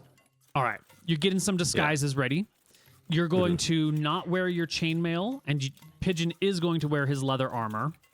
No, I'm wearing my chain. I'm going to take it off though once Oh, we right. You're get going to near take the it off city. and put it in your bag. Okay. And then Pigeon's just going to Yeah. go in his armor. All right. Yeah, I should get it studded at some point. Yeah, make and I sure to add Don't bring at least my 2 greatsword. 2 days of rations Yeah. to your How much does rations equipment. weigh? 2 pounds. Fuck, I just fucked it all up. I mean, we bring 4 days because. Yeah. I brought 4 days as well, yeah. Okay. Perfect. That's better. And I don't bring my greatsword. Smart. I just bring my short sword. I bring my scimitar and my dagger. I do bring my sheriff badge and my sheriff key, but I'll keep them in my bag for when we get there. I bring my detective badge. Mm. The funny thing is, there is no detective badge. He's just made one himself. Yeah, wood. It's a I little think there wooden was badge. one. I think there was a silver one. You have like a gold one, right? I've got a gold one. Yeah, I don't know. I think why- I got a silver one. Okay, sure. It's just a silver coin that we've attached a pin to. That's fine. I'm the detective. Detective Coop. Yeah, we hit Murder the someone road. on the road. All Yeah, right. we gotta do a little bit of murdering. Well, why don't we take a short break and we'll come back on the other side and do that. Hello, everybody. So we're going to head off to Tassel. And we need to bring up one of these like rarely talked about things because it's semi-important for the time being here. And that's climate and weather. Because you live in a temperate place. Over here in this part of Eridon, like the summers never get too terribly hot. The winters can be a little cold. Like sometimes it snows, it can be chilly. It's usually not a danger to life and limb. But if it's really cold out, you might not want to travel, like do a day or two overnight. There's no way to predict weather at all. You can just see what the weather's like now. You can't predict what it's going to be in 4 hours outside of using magic. And so if it's really cold and sort of windy, a trip from Cauldron to Tassel is going to require extra blankets. It's going to require extra fire. Like you're going to have to haul your own firewood so you can stay warm at night. And this thing that during the most seasons, it's fine. You don't have to think about it at all. During the wintertime becomes one of these like, ooh, if it's a cold day, we're going to need to either pack a lot of stuff or we're just going to have to save or die. Like we might just freeze to death in the middle of the winter because at night it can get really cold. And last time you did this trip, the weather was fairly mild and we just we ignored it and we're like, yeah, you can do the 2-day walk and that's fine. We rolled for events last week, and I've rolled for weather this week, and it is chilly. We are in the middle of winter, and it's the point where you're like, oh, fuck. If we go to Tassel and this weather gets bad, like, we might actually just freeze to death on the road. We'll be fine if it gets bad and we're here in Cauldron because, like, we've got houses and more than enough blankets and plenty of firewood. But the weather is bad enough that I would say you should delay your journey until it gets a little bit better. If you're really gung-ho about traveling, we can dig into some warmth and travel mechanics and make an event out of it. Happy to wait. Okay. We'll wait. Happy to wait, yeah. Okay. This is going to come up from time to time, usually in the winter.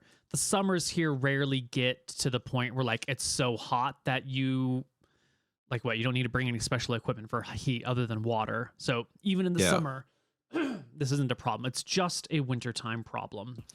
And it's not pressing enough that we go right now. Yeah. And for the viewers out there, because I know someone's going to complain about this, if you're from Bergen in Norway, where it's snowy all the time, like, you're ready for the snow. You're not afraid of the snow. You're gonna be able to handle it. You're equipped for it mentally, physically. You've invented skis, you know. But if you're from Texas, and you get like a quarter inch of snow, the county that you're in shuts down. Like, no one drives, no one goes anywhere. Anyone else would be fine walking through that amount of snow and handling it, driving through it. But there are parts of this world where a little bit of snow, boom, everyone shuts down. We're somewhere in between where you're not going to get shut down by a little bit of cold weather and snow, but it is going to prevent you from, like, walking to the next town over. You'll do your stuff in and about Cauldron, but inter-town travel is just inadvisable for your demographic during this time. And that's all I have to say on this topic. But yeah, okay. Mouton, would you please roll me a D6 for how long this cold snap that makes travel hard?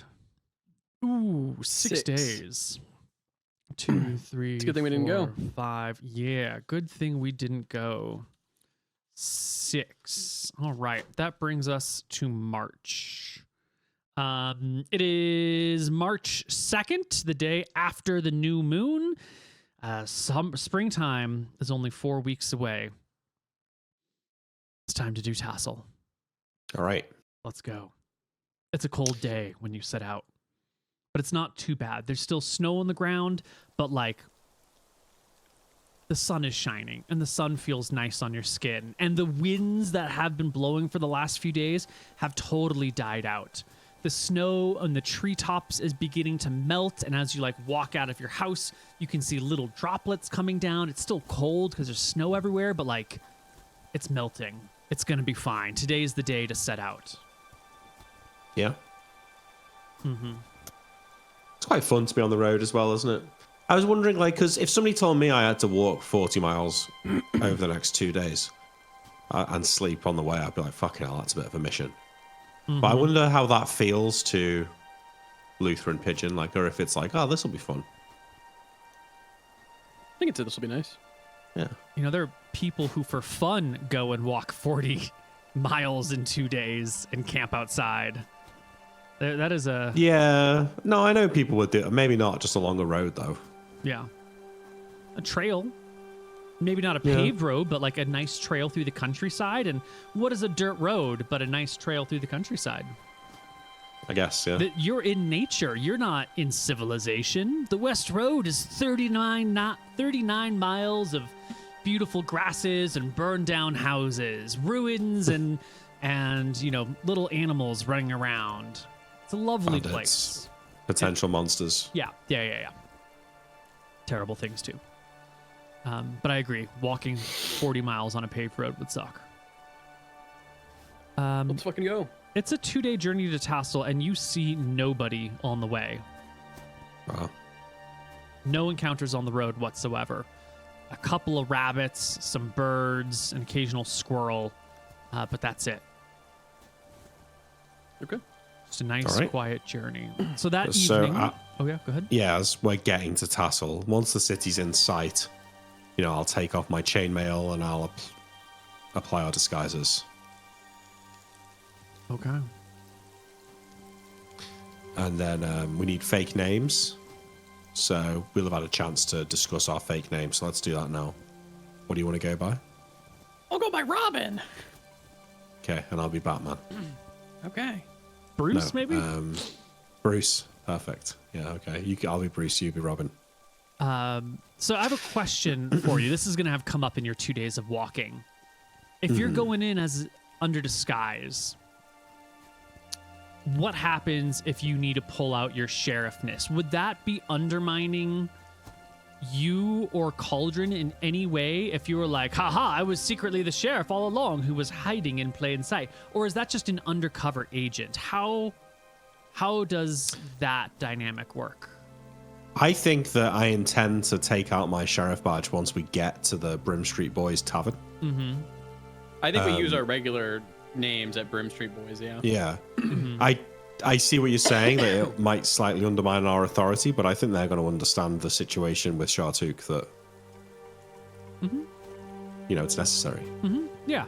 I'm trying to decide and, set the vibes of like, No, it's how a good point, direct but are like, you with your authority? Are you walking in and be like, I'm the sheriff, no one fucking touch me? Or is it like, shit, I'm a secret sheriff and I'm gonna try and keep it low and use a fake name, but you want to use your real name with the Brim Streeters?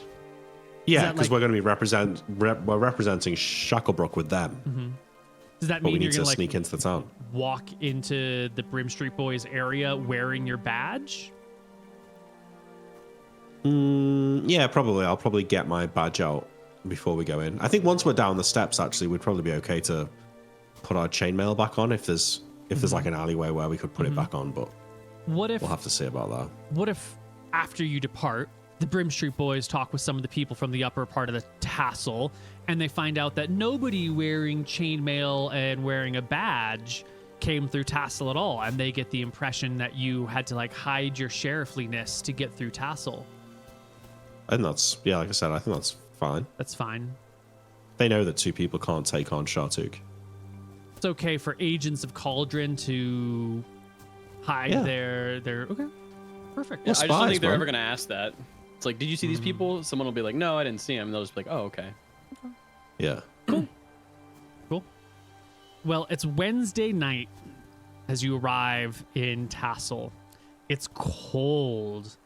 There's water dripping from everywhere. I shouldn't say cold. It is chilly, but it's more like damp. You know, like when it gets really cold and there's no humidity in the air, it's a little bit easier to handle. But when it's just like 36 degrees, what is that, like 2 degrees Celsius? There's warm enough that there can be humidity in the air, and you get that like bone chilling, like wet cold. You're at the wet cold section of things. As you come on in to Tassel, there's plenty of snow melting off roofs. Most of it's gone by now, but everything just sort of drips. There's nobody about. Anyone who's sane is hiding inside, staying warm right now. You don't see anyone in the streets, but you do see some lights on, kind of away from the main street, like scattered throughout the ruins of the town, and definitely coming from the keep at the back of Tassel. Plenty of lights in all these places.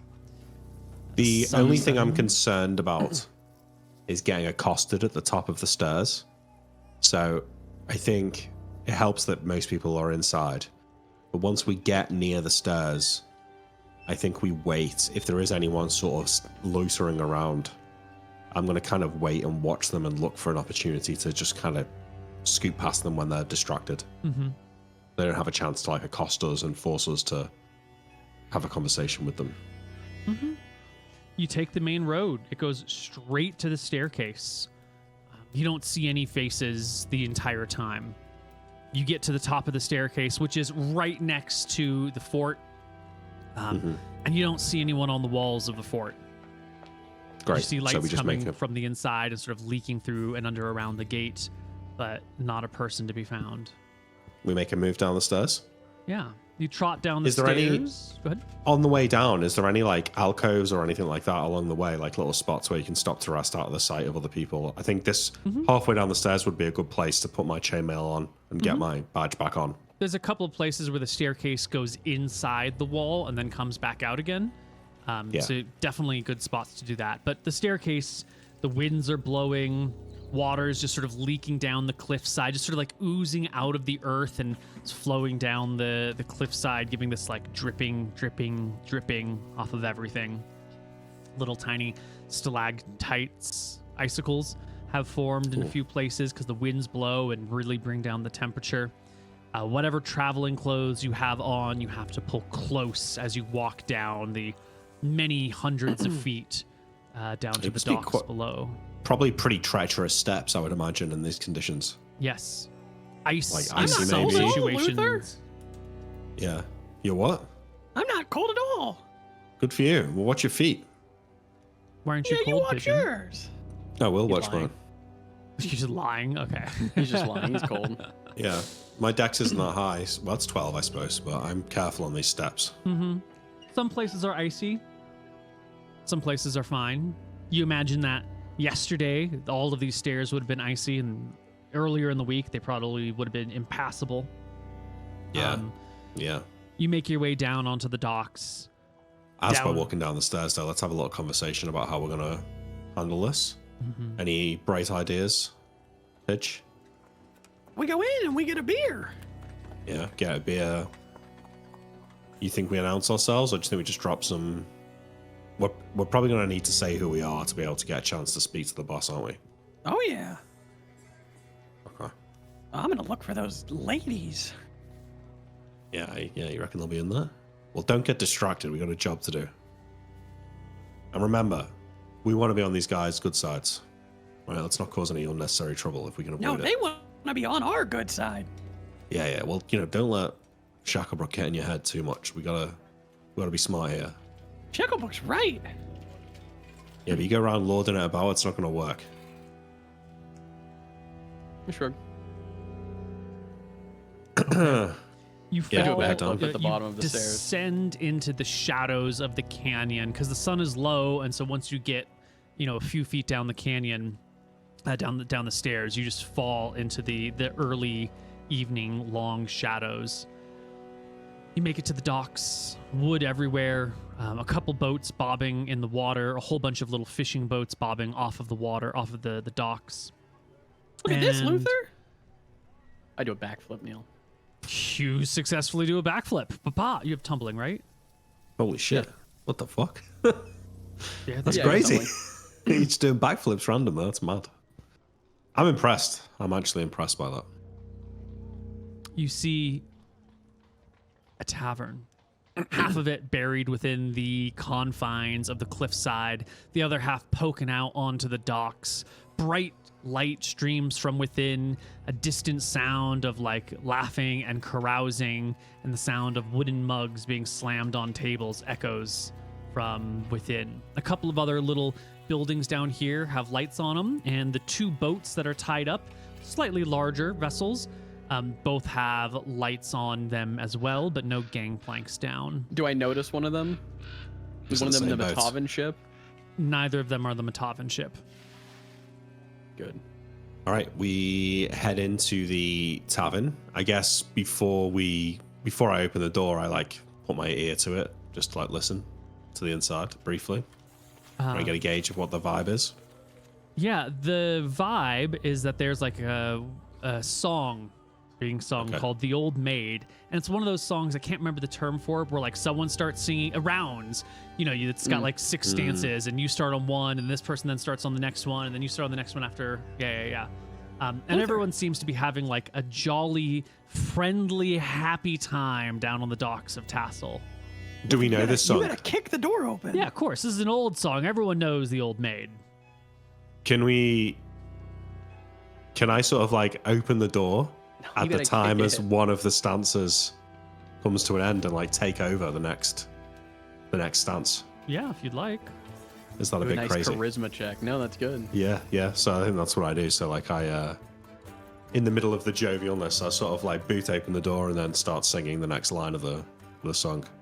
Yeah, someone else is chiming in at the same time. A couple of people look over at you with like a smile and a wave in the direction of the bar. And you can come on into this building. It's maybe the fire marshal might say you could put 100 people in this room, but right now there's 150 people in this room. It's hot. It's sweaty. It's humid as all fuck in here. Yeah. And immediately you got to start taking off of these big coats because, like, you know, you're bathing in other people's body sweat at this moment.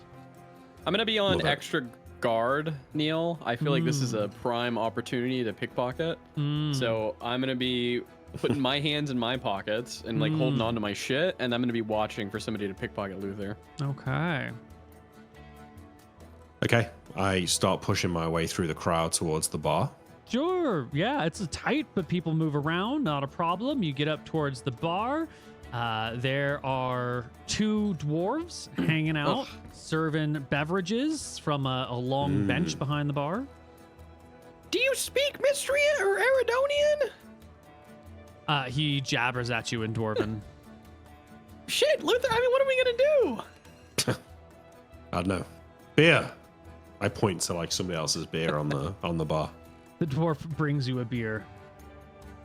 And then I Two. put up 2. Yeah, we need 2. Do I know the dwarven word for 2? Give me an in check. Oh, that'd be sick. Nice. Yeah, you do. Two beer. Brings you a beer as well. And as then he goes- holds up 10 fingers. Yeah. It's 10 copper. Well, I hand him a silver. no, wait. I put 3 gold in his hand, and I say, "Boss." Yeah, what do you want? He says. Speak to the boss. Yeah, I'm here. What do you want? I speak Dracissian. Are you the boss? I own the bar. That makes me the boss, doesn't it? I mean, I'm looking to speak to the boss of the boys. Oh. Do you have your pin on? Your sheriff badge? Yeah. Yeah. He looks to the badge. He looks back at you. You're gonna have a hard time making arrests down here, Sheriff. Not looking to make any arrests. We've got a mutual goal here. We got a mutual problem. Yeah. I hate walking up them steps, if you know what I'm saying. I don't know what you're saying. I shrug. The boss will. Yeah. Is he here? I'm just making notes. Okay. I can't believe you speak our language. I don't know why I presumed he did, but you sort of baited me into thinking that he didn't. 2 beers, please. The dwarf takes a look around at waist height and he goes, I can't see where he is, but he needs to roll dice to determine who it is we're dealing with here.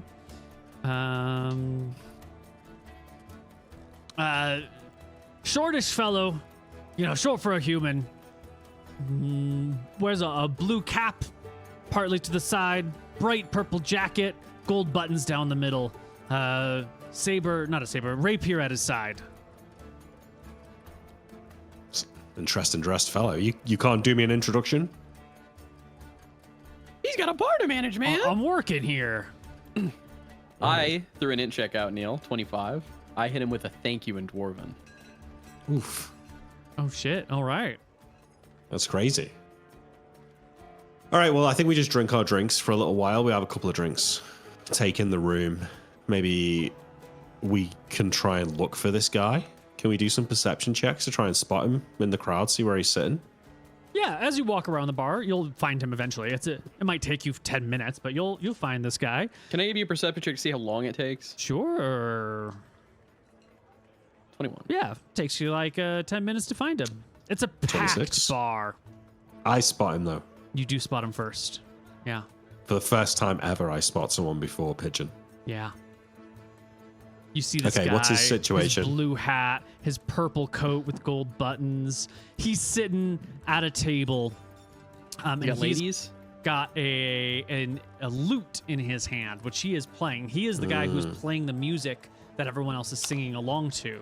Oh. And at the same table, which is like a nice big round table, he's got 2 guys to his left, 2 girls to his right, and then the rest of the table is like open to the public where is open, and there's people hanging around, like standing over, trying to talk at them or talk amongst themselves, and then the rest of the crowd around. Is he check on the drinking? ladies? Do you say hotness check on the ladies? Oh yeah. Of course you did. A 10 and a 6. Oof, that's bad news for him. Yeah. Where are people going to piss? Outside, off into the water. Outside. Yeah, it's fucking miserable, but it's what you do. So that they go out the front door and this guy's he's drinking beers, is he? There's a cup in front of him, but he's not drinking it. He's playing his instrument with both hands. I wonder if we should just wait for him to go for a piss and then follow him outside. I mean, that's a bit too threatening. I think that's threatening, yeah. But I think that we wait until he's done with his song. Neil, what's like the hardest song that I would know to play? He can't Or play a is song. there like a Wonderwall that you can ask people to play in Arcadia?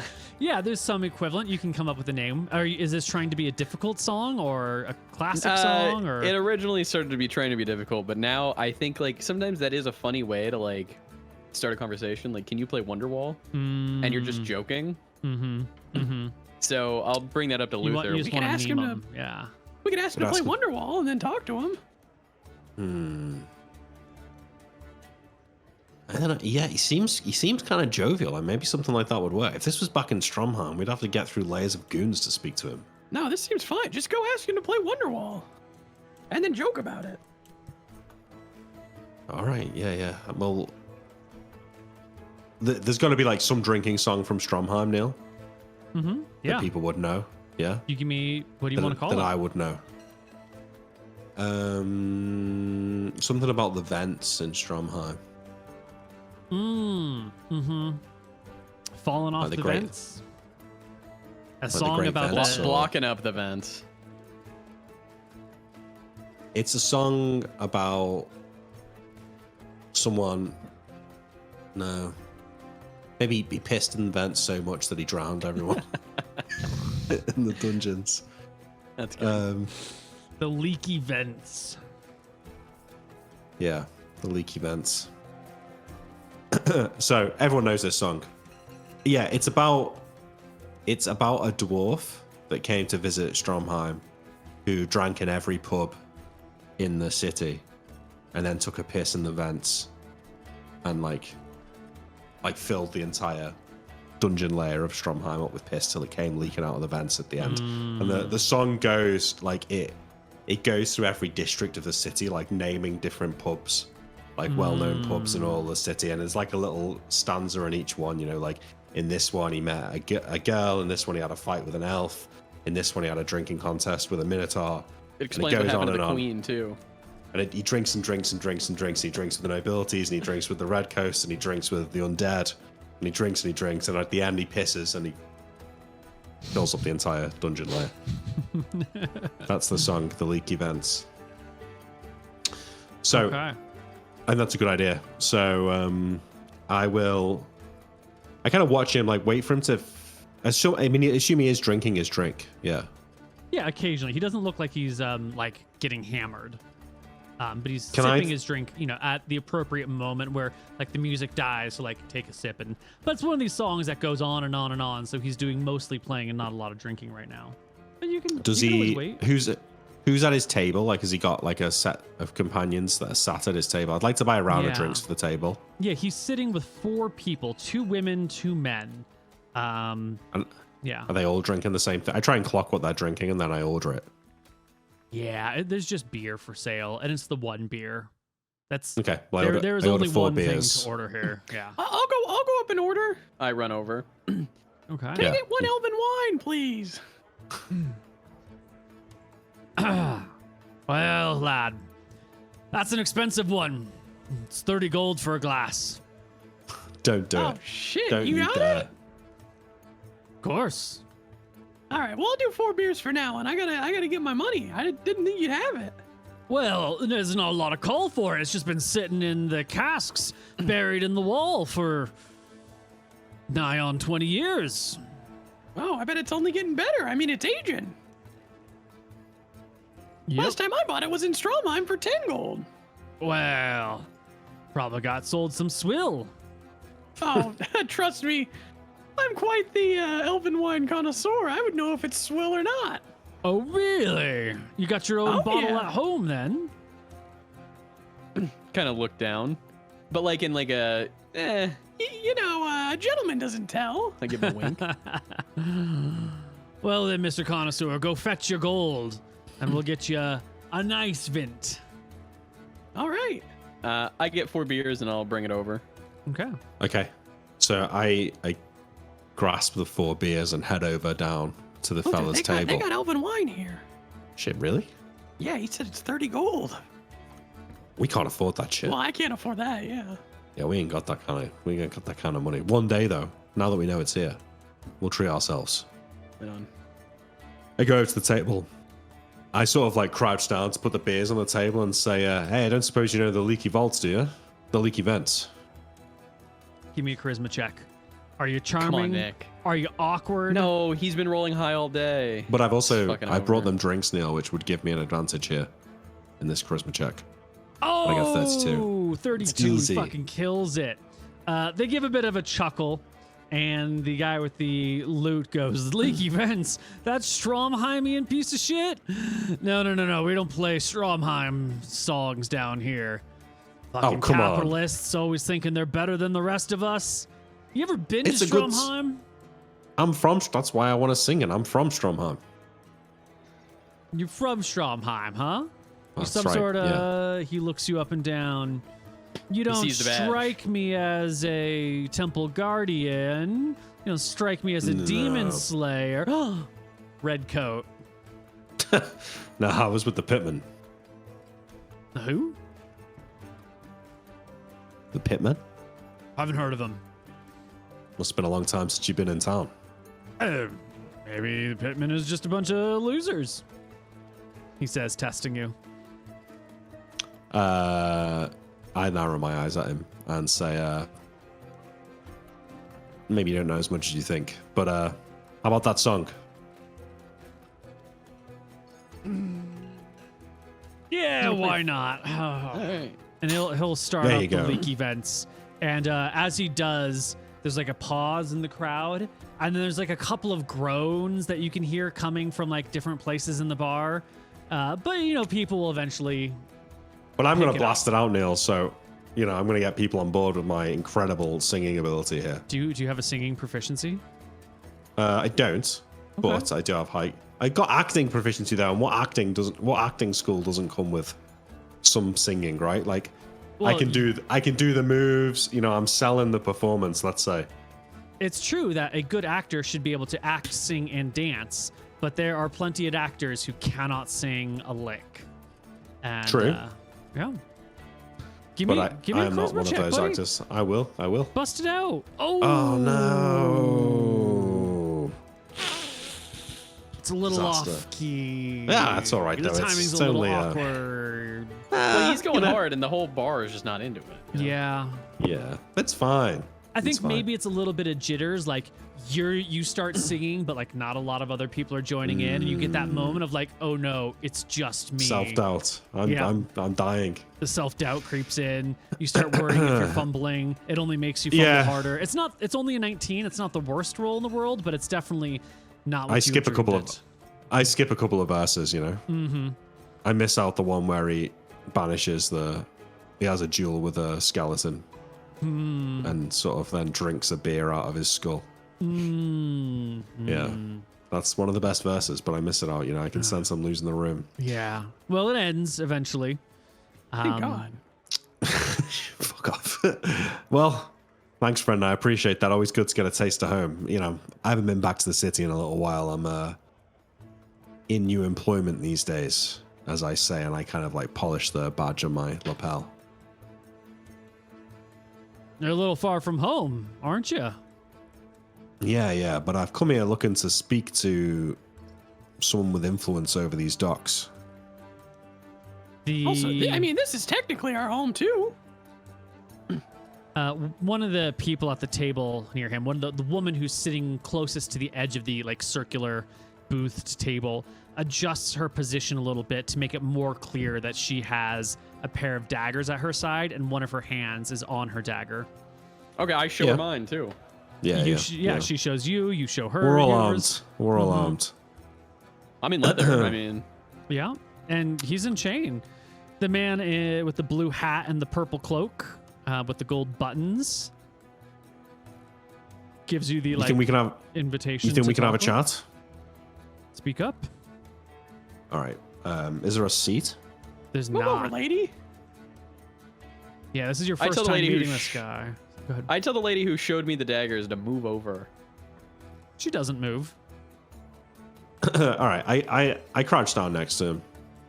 He's in the middle of all these people, so you're gonna have to talk across the table. Like, let me do a little map just to make sure. No, It's clear. okay. I move get their it. drinks and I sit down on the table. Sit on the table. Nice, Yeah. nice, nice, nice. I say, all right, listen. So, me and Coop here, we're working in Cauldron. I'm the sheriff. We work for Lord Shacklebrook.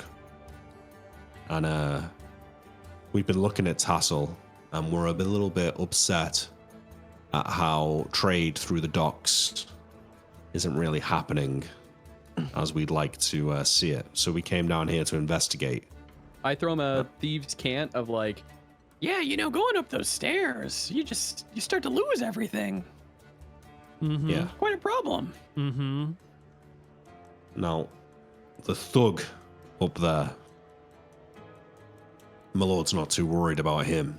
You know, we can see him off, no problem. And we just wanted to have a chat with you guys, because once we get rid of our little friend up there, things could get a little bit chaotic on the streets for a small while, if you know what I mean. Mm-hmm. We're kind of hoping that you and your boys here might be able to make sure that Bruce and his friends, or I know that Bruce lost his head recently, I give him a wink, but whoever else might have inclinations of taking up Mantle and that fort is dissuaded of those intentions.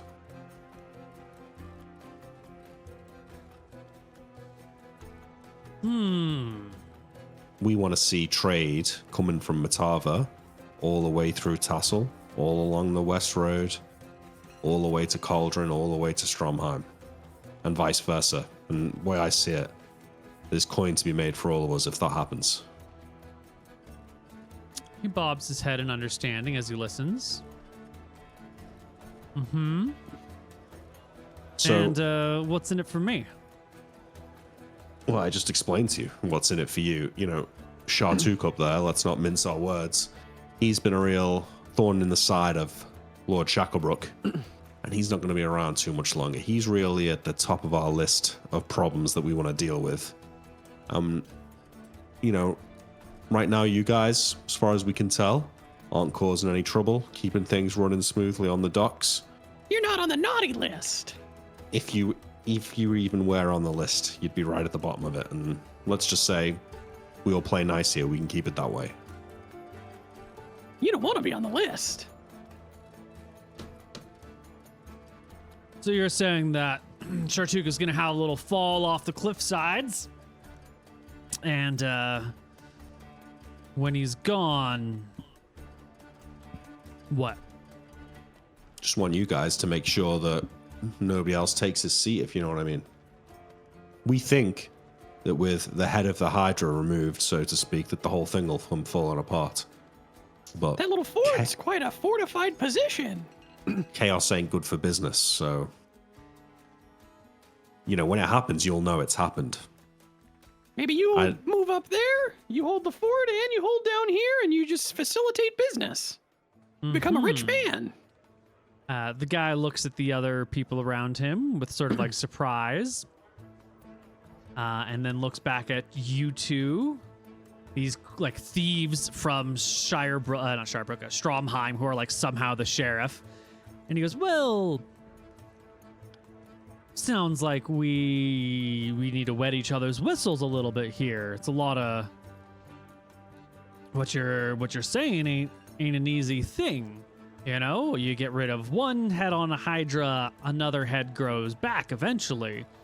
It's hard to maintain position like that over such a large town as Tassel without a little bit of legitimacy, a little bit of I'll look over to Luther. honor. You see, Luther, I knew these guys couldn't do it. Afraid it's not going to work out like that, friend. We got a reputation to uphold. My lord's an honest man, and whereas my nephew in here, me and my nephew might have come from more humble beginnings. We can't be seen to be paying men of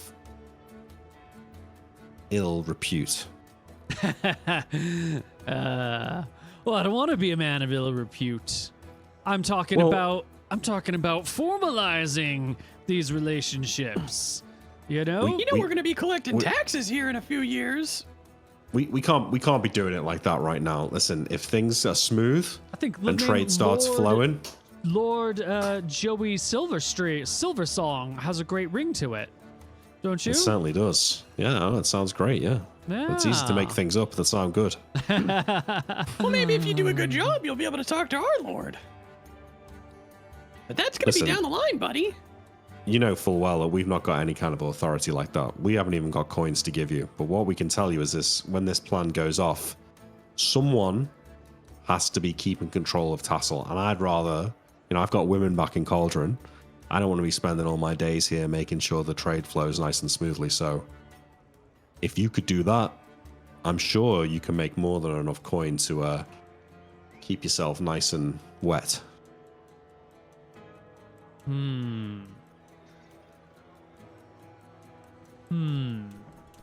He thinks to himself.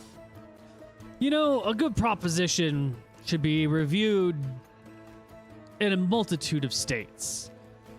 Do you mind if we have another conversation round about this same time tomorrow, or after I've had a nice good think on this? Wouldn't want to be too hasty. You want to stay in Cauldron for the night?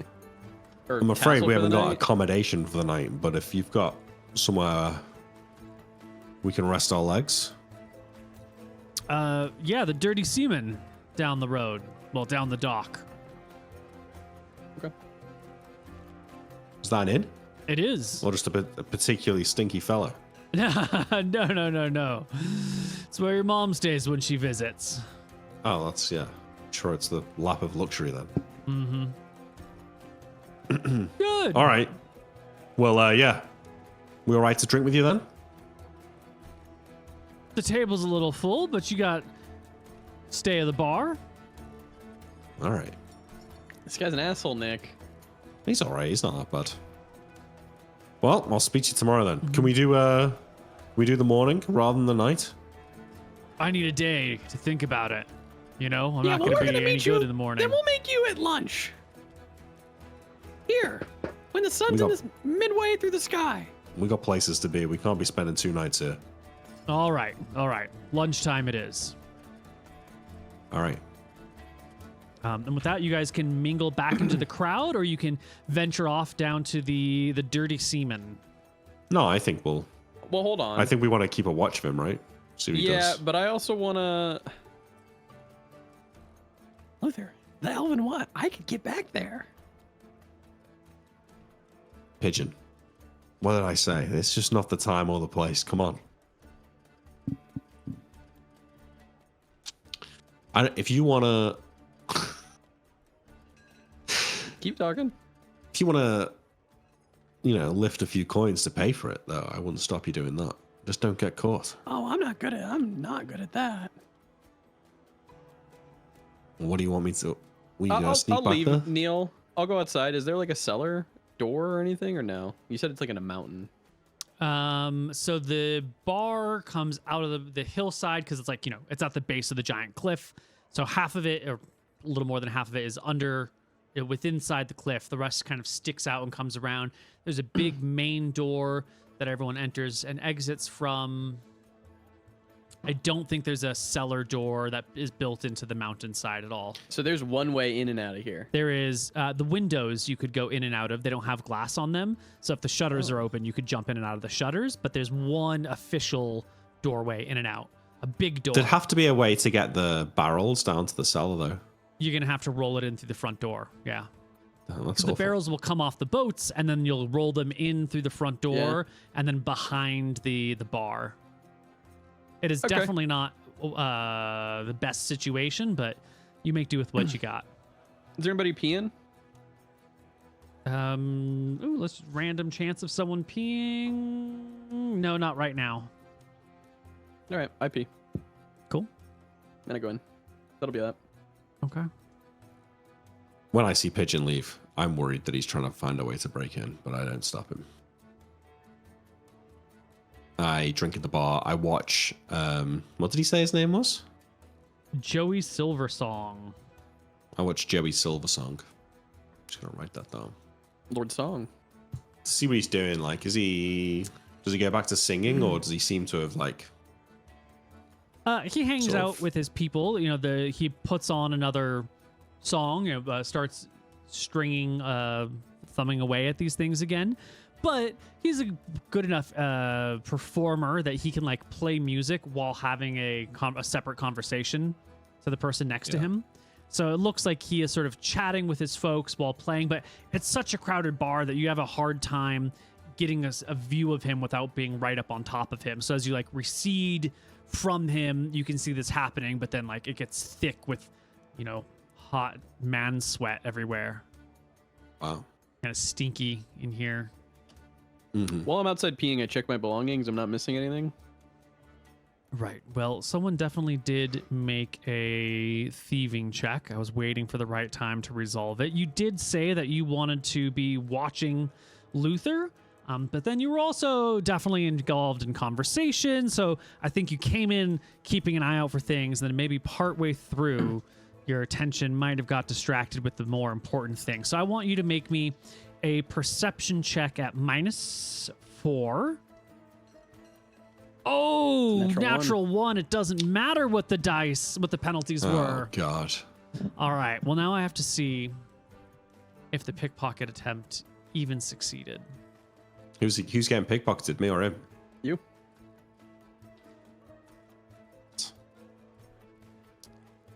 Oh, my beautiful gold. We're going to do... All right. So the base is... where? Luther, buddy, old pal. Mm. What sort of wealth are you carrying? You got cash on you, right? I've got 57 gold, and I'm not just saying this because it's convenient in this situation. I think I've probably got one bag of gold in my backpack and then one bag of gold at my waist. And I think the bag of gold in my backpack would be full of 50 gold coins. And I think I've probably got 7 gold coins in a bag on my waist. Okay. Okay. And do you have any I've also rings got- on? I don't have it on my character sheet, but yeah, probably. I don't know. Would Shacklebrook have taken kind of like mid-level jewelry off us when we were captured? Like, I think that Luther in the past Not would have Shacklebrook, had. but Tolwick would have. I would have had some nice rings and stuff. Yeah, yeah. Lady definitely Tolwick would've- when we were in Stromheim. But no, I don't think I'll have bought that stuff back. Yeah. Lady Tolwick would have taken that off of you. Yeah. Okay, so the first pickpocket attempt here is going for your bag at your side. He's just going to try and cut your strings, and it's a crowded area, and he's only cutting the purse, so it's a modifier of 6, and his base pickpockets is a 12, so he's at +18, but he rolls a 12 anyway, so that's a success. So the bag at your side was stolen, and when it was realized... Which bag? He's probably got silver too, right? He said he just has I actually just have don't. So I've gold. only got Oh, okay, 57 yeah. gold. Yeah. Right. So when the guy gets the bag off and he shakes it and it's just 7 coins without looking inside, he can just feel the weight. He's like, well, this isn't good enough. But he's got this big old backpack. And then the thief sees the pin, the sheriff pin. And that might not be worth a lot. But isn't it a great story to show up to your bros the next day and be like, look, I got the sheriff's like badge? Because, you know, they're all having a good time. Now, taking the sheriff's badge is a penalty, a big penalty. Lifting Big a penalty. knife or a dagger is at -4. Lifting a short sword or a ring off a finger is at -8. So it's somewhere between a 4 and an 8. Let's call it a penalty of 5. Nah, hang on. Maybe It's gonna be. I think it's getting gonna be a more pin- than that because it's in getting my a- it's in my it's eye like- line. Yeah, but it's harder to only get the- something off your finger than it is to maybe like bump it onto your chest and pull something off of your chest, right? I don't know. I think Maybe. taking Probably a agree with ring that, yeah. is harder than taking a pin. Yeah. I don't know. Taking a watch is pretty easy, I guess. A ring can slide off, but a pin's got to be unpinned. Sure, but like that's just a bend, right? Well, That's not a- -6, I think, is fair. You said -8 is a ring. Mi- Yeah, I think that's fair. -8 is a ring or a short sword. -4 is a dagger or a knife. -12 in the is a middle then. necklace. Yeah. So let's call it a -6. 2, 12. So he actually needs an 11 or higher now, and it's another 12. It's a barely a success. Now, And he doesn't get any perception check or anything. well, no, Luther does get a perception check. I forgot to give him on his first roll. Luther, Oh. give me a perception check after the bag. I completely forgot to give you your counter check. 20 was a miss. You did not notice. Now do it again when he goes to take off your pin. 24 is a success, and it's a higher success than he got. So let's just read the pickpockets. If the target fails the perception check, they're oblivious. If they succeed, they're away. The thief made contact with them. If they succeed with a greater number than the thief rolled, the thief is caught. You succeed caught. with a greater caught, as in like you're aware that he was taking it off of you. Yeah. Yes. So when on your way out, because Pigeon's outside taking a piss, you're making your way for the door, and someone, like, it's a big crowd, a lot of people bumping up against each other. Someone bumps up against you in a way that you're familiar with, and they're kind of like putting their hand on your lapel to steady themselves, and they give you like a, oh, so sorry, buddy, this other guy's shoving me, as they try to walk past, and you notice they like slip the pin, your sheriff pin, off your lapel. And I'm heading for the door right now. You're headed for the door for Pigeon. I would like to grab this guy and like throw him out onto the street and then follow him out. Absolutely. Make me an attack roll to grab the guy. What kind of bonuses are we looking at here, though? I think bonuses and penalties are a wash. Just a regular attack roll against AC No 10. surprise? No, he's no. Okay. It's an 17. easy grab. You get a hold of Easy. this person by his nice soft shirt, and you can just like start to drag him through the bar. Give me This an is our prisoner, opposed Nick. strength check. Yeah, it's our prisoner. I know. It's perfect. Ooh, I fucked the French strength check. French check. French check. That's what it sounded like you were about to say. You both roll 19s, adjusted 19. So I think you go to drag him. He pulls away from you. And in the crowd, it's like a bit of a tumble. And you both end up falling to the ground, failing checks in the midst of everything. And you like end up on, I don't know who's going to end up on top of the other one. Let's roll initiative. Oh my god. Okay. He rolls a 10, the slowest initiative you can roll. You roll a Great. 3. It's fantastic. You go first. Do you want me to as the- roll in you're outside taking a piss. Okay, I've still got hold of for him next round? Yeah. or not? Perfect. Yeah. Yes, you have hold of him, and you've both fallen to the ground in the middle of a crowd. So there's feet around you. There's boots kicking everywhere. It's a whole mess. Yeah, so I'm gonna just try and keep hold of him and get back to my feet and carry on doing what I was doing, drag him outside. Yeah. Give me another strength check to just drag him up and away. This Let's time it's a go, 31. Nick. Let's There go. you go. You easily pick this guy up, hoist him with both hands, and just like his feet aren't even touching the ground. And you walk outside through the crowd. Pigeon, you're coming back from the piss when you see Luther poof, open the door carrying this person in his fists. What the hell Oh. this guy do? Trying to rob my badge, sneaky little fuck. Oh, I pull throw him my- down. I pull my I- scimitar and I hold it to him then. Oh, okay. Yeah, I was gonna throw him on the ground in front of us, but he might try and run. Don't move or I'll fucking cut you, boy. It's outside. You're all hot and sweaty from inside, and immediately the cool night air Yeah, it's like nice. starts to make you. It's nice, but it's also making your Cold. skin chilly a little bit. This guy's down actually on the wet docks where all the dirt and grime and boots have been, and he looks to Luther, and he opens his hand with the badge and just says, "I'm sorry. I'm so sorry. I'm so sorry." I think I throw him face first into the floor. I'm gonna loot his shit. You go over and Fine. you find your bag with its purse strings cut. You find he's got 2 other purses in his possessions. One of them also has cut strings. One of them doesn't. I go to tie him up, Neil. I take both of them. Yeah. Yeah. Other people from the bar have noticed this commotion. So as Pigeon starts to take off his lasso and tie this guy up, there's some looks from the bar, and some folks start to come out the door to see what's going on. But you're still focused on what this is. Yeah, I tie him Yeah. up. I think he's going to resist arrest. Yeah, I think he's going to resist arrest. You go to tie him up, and there's going to be a moment where he's going to try and dash away.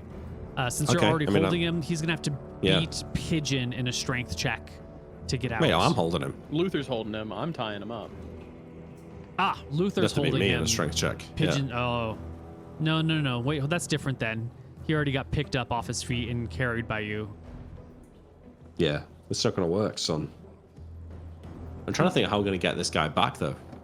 Hold on. So you throw him to the ground, you pull the bags off of him, then you lift him back up, and Pigeon, you tie his hands behind his back. I'm imagining he's still face down on the floor. I've got like a knee on his back. Got it. Taking the shit off his belt, and now Pigeon's tying his hands. Got it. Okay, perfect. Pigeon, you tie his hands behind his back. Yeah, I Neon. tie his hands, and I'll use this. It's a 50-foot length of silken rope, so I'm also going to tie his feet with the same rope. Hog And tie I'll him. just, I'm going to kind of hog tie him, and I'm going to have Luther just put him over his shoulder. If you hog tie him, he won't be able to walk at all. You'll have to carry him anywhere you want to go. That's right. For now. Cool. What's going on with the bar though? Yeah. People come out. By the time you're done tying him up, you take a look back towards the bar, and there's Joey Silversong, plus the 4 people that were with him, plus maybe another 20 or so folks standing around. Some of them have daggers or other weapons. Others are unarmed. Drawn or No one's drawn a weapon yet, but everyone's sort of watching what's going on here. And you can see that Joey has sort of like held out a hand low below him, like at his side with his palms open, and sort of like a hold on everyone, let's just watch motion. I turn around to them. Yeah. This guy one of yours? I say to Joey. Joey looks at him.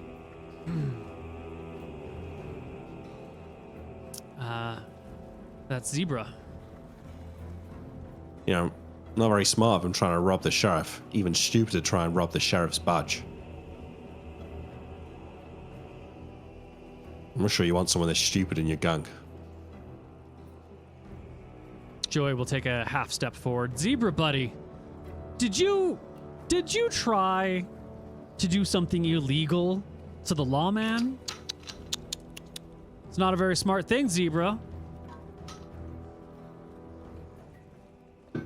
Zebra doesn't say anything. I shrug and say, he didn't leave me with much choice. Sorry, Joey. Everyone just watches just to see what's going to happen. I mean, if he's Alright. not going to ask for a favor, then we're going to take him, yeah.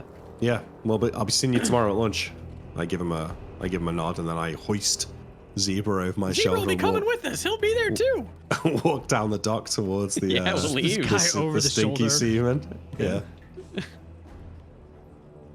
The dirty seaman, yeah. yeah, Yeah. the dirty seaman. Yeah. All right. You guys make your way to the dirty seaman. It is As we head down the dock, I say to Zebra, "Is this the way to the dirty seaman?" Wouldn't your mom like to know? All right, this guy doesn't know how to learn his lesson. No. Yeah, so we head to the dirty seaman. I think that we intend to take this guy back to. That is my intention, to take him all Yeah. the way home. I don't know how we're gonna watch him when we go to the meeting tomorrow. We'll just take him to the fucking meeting. Yeah, okay. I mean, they already know anyway. These are property, yeah. Maybe The hardest part is going to be getting him out of town. Yeah. We might just have to undo his legs and make him walk. Yeah. A dagger to his back. Yep. Yeah. He might make a run for it if he knows what's waiting for him in Stromheim. No, he probably won't. He probably won't boil We just for that, would he? we just put a cloak around him, like a jacket, right? And we'll have his hands behind his back. Yeah. And it'll kind of just look like he's trying to keep warm a little bit, you know? We can still keep his hands tied. We can still grip his rope. Okay. Yeah, and fine. if you run when your hands are tied behind your back, it's very hard to not fall. Well, Is it? traditionally, you either tie someone's hands in front of them and lead them behind you so you can set the pace and pull them if they try to slow down, or you tie their hands behind their back and have them walk in front of you. But this is annoying because prisoners aren't motivated to get anywhere particularly fast, you know, so they might lollygag or whatnot. Yeah. Okay, so we drag him. Well, we'll work something out on the day. We'll figure something First out. off, we get a room for get through the tonight night. and make sure he's secure. Yep. You can get a room here at the DS. Each bed is going to be 5 silver. Yeah, we tell them that Joey said they had rooms. We only need 2 beds. This guy's sleeping on the floor. Yeah, so I give them a gold. Perfect. Wait, how much money do I steal from Joey? Oh, that's right. From Zebra. I rolled for it. We have Zebra, not Zebra. I call him Zebra, by the way. Okay. Yeah. You and your funny language. You know, My we name's were saying Zebra. Zebra before you guys even had a country, so. A lot of things that were happening before we had a country. All of them bad. Exactly. You'll get 24 silver Nice. and... I'm sorry, make that 34 silver and 3 gold. Even better. Okay, I consolidate all of that into my spending pouch. I don't have a good way of marking this, but I think I've always got a bag of 50 gold coins in my backpack, and anything above that is in my spending pouch. Yeah. Perfect. Cool. All right. Cool. So we probably have to take watches overnight to make sure he's not escaping. Yep. We'll take watches. Okay. I mean, So- I've roped you, so I hogtied him. He's pretty fucked. Yeah, we've eaten 2 rations so far. Is that right? This is our second. This is our second. I mean, You ate a ration on the day of leaving Cauldron and a ration on your way to Tassel. You'll get like a nice warm meal tonight, but you still ate your ration over the okay. course of the day of travel. okay. That's fine. Okay. You know, we'll make sure we get some water for Zebra. Though he's not gonna die. No, he's not going to die. He'll be fine. Why don't we take a... I'm gonna cut your cock off, Zebra. You'd like that, wouldn't you? He just looks horrified and looks to Luther's like, you wouldn't let him. Men bleed to No. death that way. People die that way No. all the time. That's You play murder. ball here. You're not gonna die for this. You know. Sometime in the stockades, you'll be fine. But Come don't on. try anything fucking stupid. Well, come on. There's got to be something I could do for you to let me go. You know, I'm a man about town. You know, I know people. I know things. I can get things done. You know, I got friends in high Listen, places. It's not gonna work. But anything that you can offer me is just gonna make things worse. It's gonna make me look weak. You know. I'm sorry. You just gotta come back to Cauldron with us. Spend a week in the stockade. You're not You going to can come put back me in down the boiler pit, are you? No. Not if you don't do anything else. As long as you play ball, there's no way we couldn't boil you for this even if we wanted to. That's He not true, though. Breathed a sigh of relief. Yeah, I mean, We're probably going to boil this guy. we're not gonna boil him. I'm not gonna boil him. I think you boil him here. You can't grab the sheriff's badge. You We gotta make an can't. We're example not out gonna. of We him. can't murder someone for that. The boiling is Lord Shacklebrook's purview. Remember, True. your Yeah. subordinates. Shacklebrook, he makes the plans. He makes the decisions. This is a difficult thing for Luther and Pigeon, is that you are no longer totally free agents. You actually have like a proper boss who thinks he's We'll let better him than make you. the call. I But like that. my understanding is that this Yeah. guy wouldn't be executed for pickpocketing. For pickpocketing? No. But Shacklebrook is very keen on establishing order, so maybe like stealing the sheriff's badge. I don't know what Shacklebrook's going to think about this, but that's not just theft. That is like subversion of order. Maybe. That is. Well, I believe that he won't be boiled for this, so I'm being honest when I tell him that. If Shacklebrook decides to boil I'm telling you, him, buddy, you're gonna get boiled. Good cop, bad cop. the classic. All right. Well, I take the first watch because I feel like Pigeon's feeling sadistic and he needs to No, Luther, I'll take the first one. sleep off some of the alcohol. No. You look tired. Go on. Rock, paper, scissors. Okay, fine. Rock, paper, Highest scissors. number wins. Yeah. D100. Okay. Nice. Oh, okay. I'll Fine. whisper to Don't- the guy all night don't about fucking kill him. How I'm gonna watch him get boiled, and how the boiler works, and how other people get boiled. You know. You just hear You don't pigeons. mess with the sheriff of Cauldron, buddy. So when I wake up for my watch, is he shitting himself, this fellow? Um, Or has he managed to go to sleep? I think he's definitely not asleep.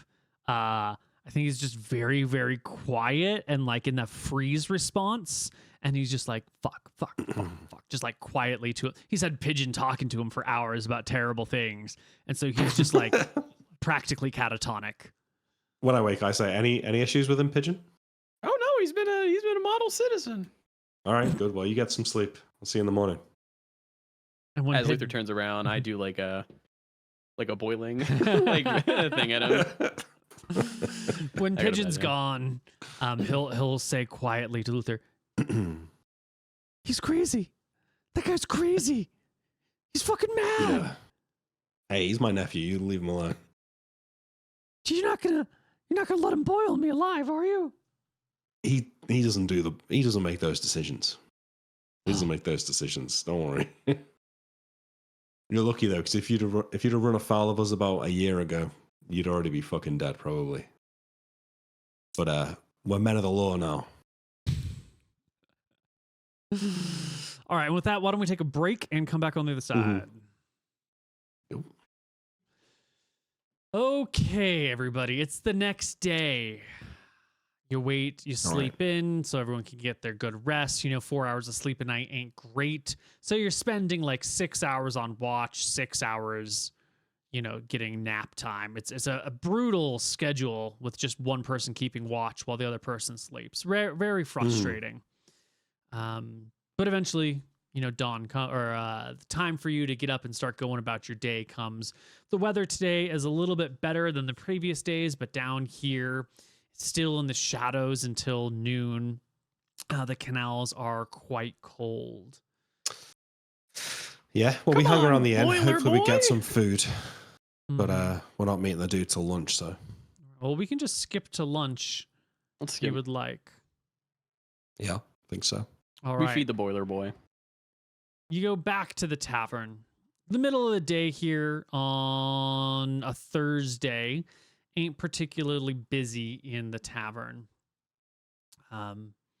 There's We a couple bring the of guy folks. with us. Mm-hmm. Yeah. Anybody having a conversation? Well, you walk in. You got the guy. Describe how you've tied up the guy. Hogtied. Do you think we've still got him hogtied for now? Oh yeah, he's on Luther's Yeah. shoulders. It's over Luther's shoulder. You walk on in.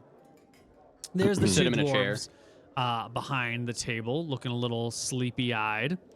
And there are the tables of this place have been rearranged because there's no one around right now. And there's one table that sort of sat in the middle, and sitting at that table are the two men and two women that were flanking Joey Silversong yesterday, but Joey's not to be seen. And then off Okay. to the left side of the room, there's maybe 8 or so ruffians, and maybe off to the other side of the room, there's another 8 or so ruffians. Everyone at this point is armed. No weapons are drawn, but it's definitely like come talk to me at noon. And then you show up and it's like all of his guys with weapons. And there's like a table, but he's not here. It's definitely I'm trying to show off and impress you like with a show of force right now. Yeah. Well, I go down and sit at the table, and I pull a chair from a different table to put Zebra on the chair. Right, so he's kind of like leaned over on the base of the chair with his head near the floor and his feet kind of like up behind his back. And I keep one hand on the rope that's tying his arms and his legs together. And I assume Pigeon's next to me. I give a nod to some of the ruffians as I catch their eye. And I say, and once I'm settled in, I'll turn to others and say, you guys have a good night last night? There's some sort of quiet gangster like acknowledgement of like, yeah, you said something, and they kind of give some nods of the head, but everyone's trying to play it real cool. You know, everyone's trying to be intimidating and sitting or standing around giving you like mean looks, trying to like show up that this is their territory. Okay. You've seen this type 1,000 times before. Yeah, it doesn't. Anybody it at doesn't the other intimidate tables me. having a conversation? No, everyone else is, there's no conversations. The people on the sides are standing and just looking at the two of you. It seems like a unified intimidation approach. I don't know what you're all looking so upset about. We're all going to get real rich once this plays out. A little bit of time passes, and coming in from the back room is Joey Silverstrings. He doesn't have his loot with him right now, but he is carrying a rapier at his side. Yeah. I stay seated. He's got a rag in his hands, and he's wiping off something that looks a lot like blood from his hands as he comes out from the back room. Pigeon fucking eye rolls. This is dramatic. He comes out from the back room. Okay. Yeah. Cool. We're not intimidated. I want to play it like I'm not intimidated by this, you know. We've been in situations of much more danger than this. You have Stromheim is a dangerous place. You guys you fought like leaders of the demon slayers. You've killed undead. You fought redcoats. You've chased them through the city streets. You rescued your friends from being imprisoned by the copperheads. Thank you. Like, you've done a lot. But this little local gang here at the bottom of the streets of Tassel, down just on the little docks of Tassel, this is it for them. They're the biggest fish on this dock, and they are trying to play it up huge. I mean, we all know in this room that they're too scared to even go up those stairs, so they're not that tough, are they? Yeah, and you can look at these people around you. You've spent time amongst thieves. You've spent time amongst 7th level dual-wielding fighters. And you can clock pretty quickly that, you know, the guys on the flanks, they look like 1st level thieves, probably 0th level fighters. You know, they don't look particularly intimidating. One good hit would take them down. Even if it doesn't kill them, like, they'll flee after one good hit. You know, the 4 people sitting next to Joey, they look like the only capable folks here. One of them definitely has the fighter aura about her. The other 3 look, you know, like experienced thieves, like 4th to 6th level thieves. And as Joey sits down, one of the people next to him, one of the men next to him, hands him his blue hat, which he like puts back on his head. Nice. And he sits down. So, I think last night we didn't get a proper chance for introductions. I'm Joey Silversong, and I apologize for my lateness. I just had some business to take care of first. Who are you fine, upstanding gentlemen who have, unfortunately fallen into this kid's company? He says, pointing to Zebra. This is Pigeon. He's my nephew and my detective. My name's Luther. I'm the sheriff in Cauldron. I'm also the best locksmith in the world. That's true. You guys need any locks opening? He'll do it for you for free as a favor. Good to know. So, I've been thinking over what you were saying last night. And it's true. Shartuk is a warlord who is a huge problem, but he doesn't come down here and he doesn't bother us because he knows if he came down here, he wouldn't last 5 minutes. just like if you were a problem for me down here, you wouldn't last 5 minutes. Of course. See, you don't know this about me, but I'm something of a wizard myself. I've got a couple You're a spells wizard, up eh? my sleeve. Well, bard's the official term, song mage and all that jazz. But Oh, that's funny. you know- our lord's a wizard. And my friend, Eraser, he's in wizard school. see, I know most people can't swim, and down here on the docks, well, I have ways of putting people in that water that they can't resist. Oh. That's a quick time to watch someone drown, Especially with all that chainmail on. Wow, you'd sink like a rock. Sounds scary. So, we both agree Shartuk's a problem. That's He right. needs to be gotten rid of. Yeah. No good for nobody. He's just a sponge soaking up all the potential possibilities, keeping everything in a sad state of affairs. And I think you and I were like-minded individuals. There's a lot of prosperousness to be had, and hey, what's good for the goose is what's good for the gander is good for the goose, right? Something So- like that, yeah. Yeah, well, why don't I lay out the proposition for you here again? Yeah. Lord Shacklebrook and his legion of knights and men-at-arms intend to bring Tassel to law and order, for things to flow smoothly, and to bring the docks back into full operation, to have trade flowing from the canals, from Matava, through Tassel, along the West Road, through Cauldron, and into Stromheim. There's plenty of coin. We want things being sold from Cauldron to Matava to Drekkas. We want things coming from Drekkas being sold all the way up to Cauldron. And we know how you operate down here. We know that you guys keep the docks in good repair. You keep the bandits at bay. You make sure that pirates don't go stealing things. And that comes with a tariff. I know how tariffs work. I don't know how good you are with numbers. I'm not the best, but more trade means more tariffs, right?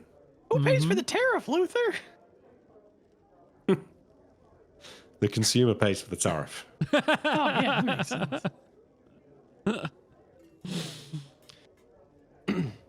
So, how's that sound? Now, really, I'm not asking anything from you because we're going to deal with Shartuk one way or another. Trust me, that guy's time is coming to an end in the short term.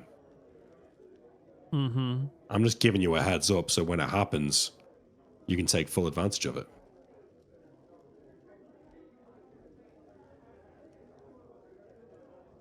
You want me to be well situated to take advantage of this opening. I appreciate What did that. you say? You What's good want- for the goose is good for the gander? Yeah. I just want to know what have I done to earn your favor? Truth is, there's 3 potential people that could keep Tassel under control. One of them is Shartuk, and he doesn't intend to do business with us, so he's got to go. The other is that witch over there in the lantern house. Ugh, She's not really got a head for figures, and to be honest, she doesn't go down too well with the clerics back home. You are the Bramble Boys, right? Brim Street boys. Oh, yeah, Brim Street, sorry. That witch and her people, they burn people alive. You know that, right? No, They come on. sacrifice people to the sun god through flames. That's bullshit. She seems so nice. Yeah. You seen it happen? No, but I heard of it. Nah, I don't believe it. Is she actually a cleric? She's a something. I think witch is the best term for it. All right. I don't think she can cast spells. She seemed fine to us, but what, you think she's an issue? You think she's going to be a problem? I mean, I've heard of her kind before. She showed up down on these docks, and she came initially with some other folks, helped her set up a little place. And then the rest of them fucked off and went back home.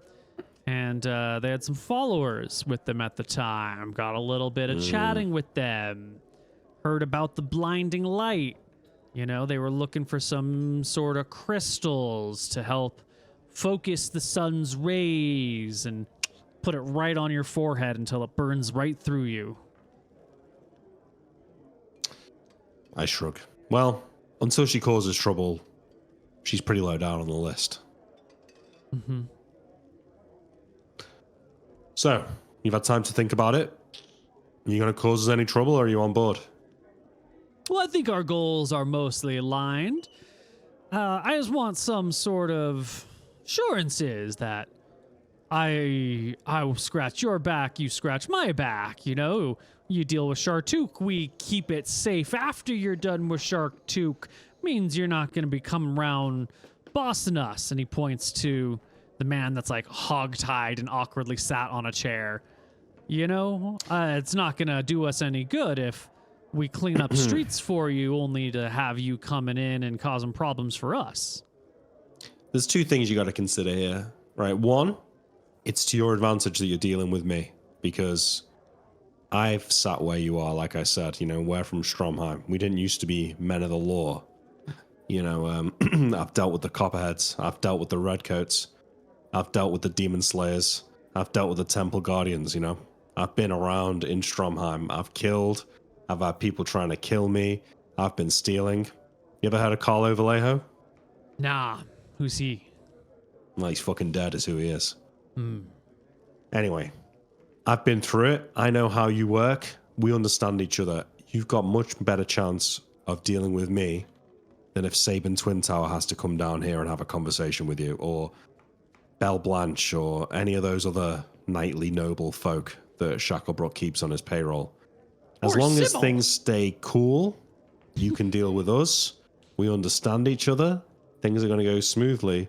But case in point, our friend here, I say, sort of dragging Zebra around, is a real good metaphor for how things could go if you cause trouble, because I have to make sure that our Lord's position is respected. And if I see bad things happening that's disrespecting our position, even if I wanted to, I can't let it fly, or it'll be me getting fucking boiled alive. If we see. Wink him. So, as long as you guys don't cause any trouble, there isn't going to be any trouble, and you guys can just cream off all the gold that we're going to be sending your way. Yeah, if you don't cause any trouble with us or Lord Shacklebrook, then there's nothing in your way.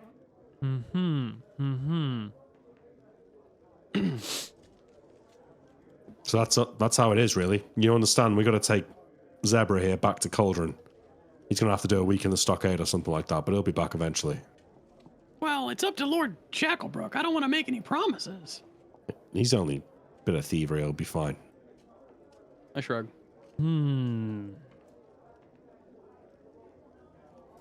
Well, if you're going to get rid of Shartook, you're going to have to get rid of a couple of his sidekicks, too. He's not the only one there who's terrifying. And if his sidekicks are gone, sure, we'll be able to maintain the rest. We killed Brood or whatever his name was already. Yeah, we already killed Bruce. The rest of them worse than him? Nah. All right. How many are there? Say a dozen or so you got to worry about. Has he got like a wizard or a cleric or anything like that? He furrows his brow.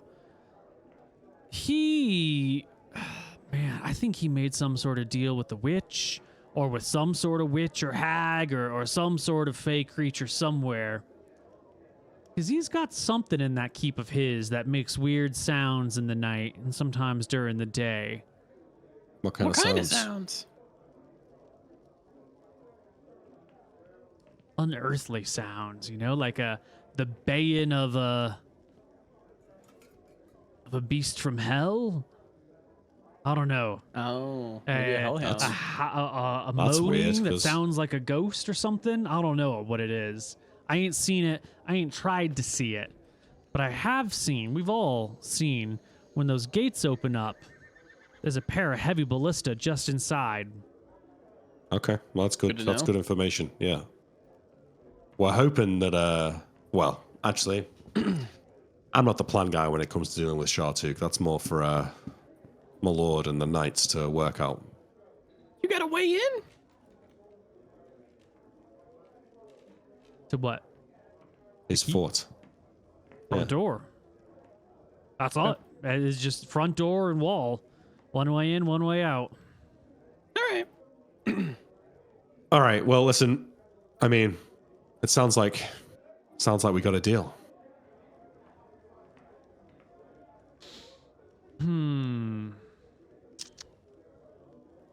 Thinking about it.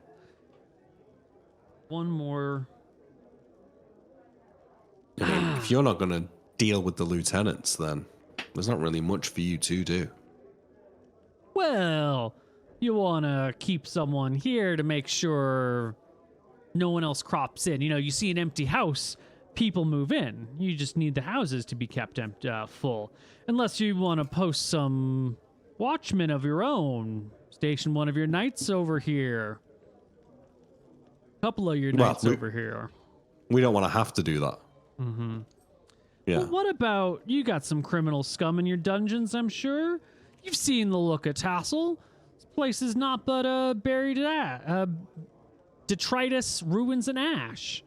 We could use some help prettying up the place, you know, some slave labor to clean up the streets, organize the rubble piles, make room for new construction and all that. You got a bunch of slaves you could Absolutely. Well, that's going to come in time, you know. Well, let's deal with Shartuk first and get things running smoothly, and then we can talk about rebuilding the town. But yeah, I agree. Okay. Well, I think we can do some business then. Fantastic. He gets up, walks over towards you, sticks out a hand. I stand up. I shake his hand. Okay. Nice to meet you. He steps over towards Pigeon, puts out a hand. I shake his hand. Mm-hmm. He gives Zebra a pat on whatever part of him is exposed. All right. I stand up. gotta weigh I up. sort of adjust Outta my here. belt, and then I hoist Zebra over my shoulder. Mm-hmm. Or is it just those stairs? It's just the stairs. There used to be some lifts that were pulled by oxen that pull goods up and down, but they're all broken. You're gonna have to All haul that guy. It's like 700 feet. He's gonna have to walk then. Don't worry. I need to get my workout in anyway. Let's leave. We can work out how to get him on his feet and stuff once we're up the stairs and get Yep. our disguises on. All right, I wink at the lady. Just one of them who's there. Mm-hmm. The 10, not the 6. No, I wink at the 6. There you go, 25 now. Oh, boom. She loves it. Sorry, I was Amazing. trying to check something. What did you say? What's going on? I wink at the winks 6. Hotness lady. And you rolled And I a got a 25 on your charisma check? Oh, Oh, my yeah. God. Pigeon. See, it doesn't matter what your stats are, people. It really roll well. doesn't matter. Just roll well. Oh my God, she also rolls a natural 18. You've got 7 charisma. She's got 6 hotness. You're a match made in heaven. Boom. Yeah. He loves it. The too late. overbite smiles at you. Okay, that's rough. All right, we leave. I shame. just described. Yeah, okay. All right. I thought you so wanted to I get think laid this session, Pigeon. it's a know. shame we've got to leave. You We know? gotta leave. I mean, it's such a shame. All right. We get partway up the stairs, get into one of those nooks, Mm-hmm. and then get our disguises on, put the guy's ropes on his feet, and work out the best. We don't cut it. We undo it. I'm not cutting my rope. Yeah. Work no out one the ever best way cuts to rope. walk with him. It's one of those bad Hollywood tropes is that people are always cutting rope. And you're ruining your rope. You're literally, Yeah. you could just untie the fucking knot, but it looks so cool to cut the ropes. No one ever cuts ropes. You untie them. Good. Small We pet work peeve out the of best mine. way to walk with him, slightly disguised. So Uh, I guess you're right that's probably him in the back him in with the his back. hands in front. Being pulled, yep. And then like I'll drag him, and then Pigeon can go behind him with the dagger. Mm-hmm. Yeah, so he doesn't cause any trouble. Perfect. We walk as a line of 3. And when we get near the top of the stairs, again, I will kind of wait until I can make sure that no one's there who's going to accost I'm us. gonna whisper to this guy. If you yell to Shartuk or any of his men, I am going to instantly kill you. He swallows hard and then mutters, better than being boiled alive, I guess. No, you're not going to probably get boiled. All right. Yeah. You get back up to the stairs.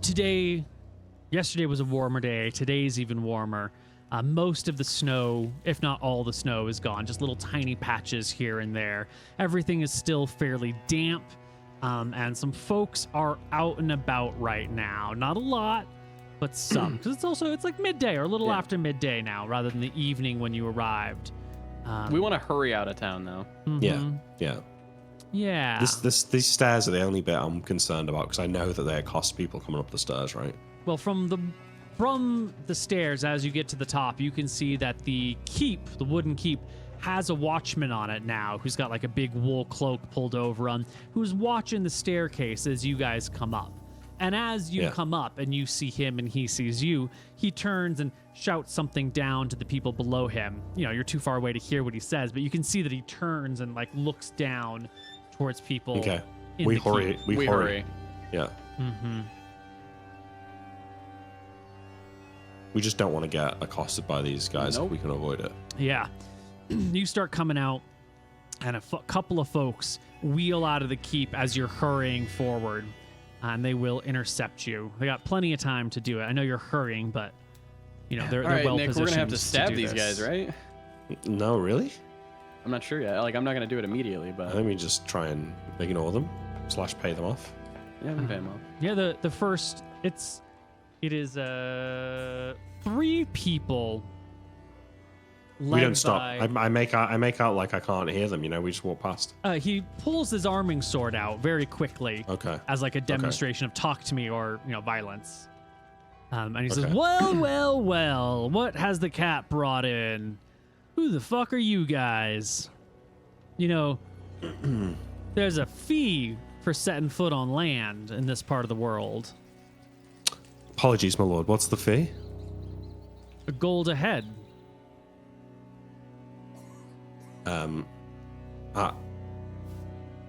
That's a mighty high fee. I'm not sure I can afford that.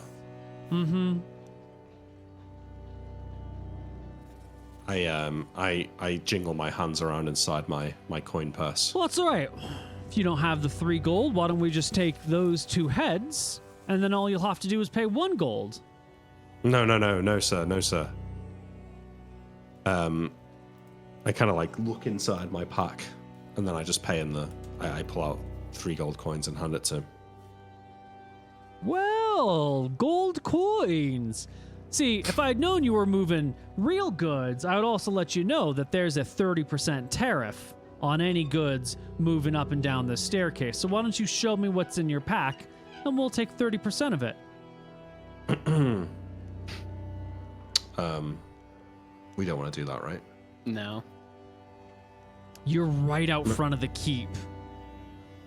If you get into a fight, the person on the wall is going to see.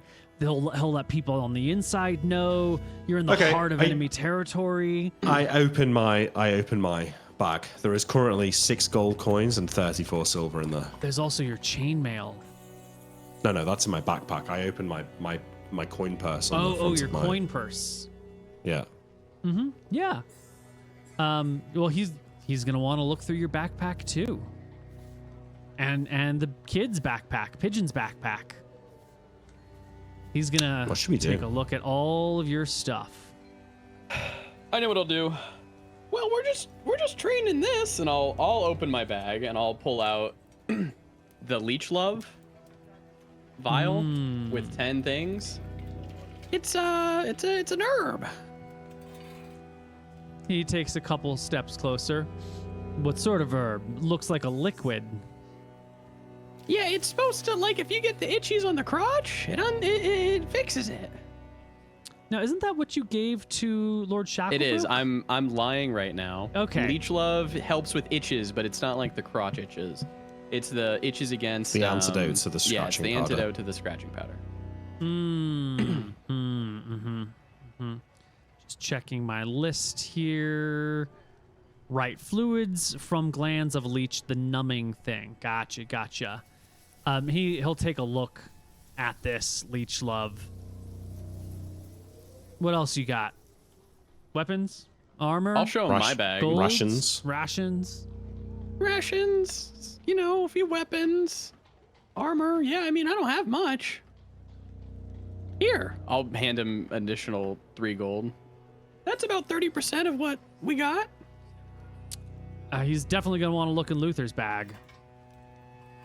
Is there Yeah, a I mean, way you that can you've got look. to keep him from looking in Luther's bag? Not really, no.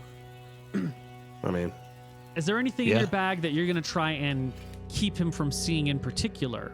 Right, because you have pickpockets. Like if you wanted to hide something small, okay. I don't know if you do. I think just the only thing is the sheriff's badge, and I'm trying to think Yeah. where I would have put it.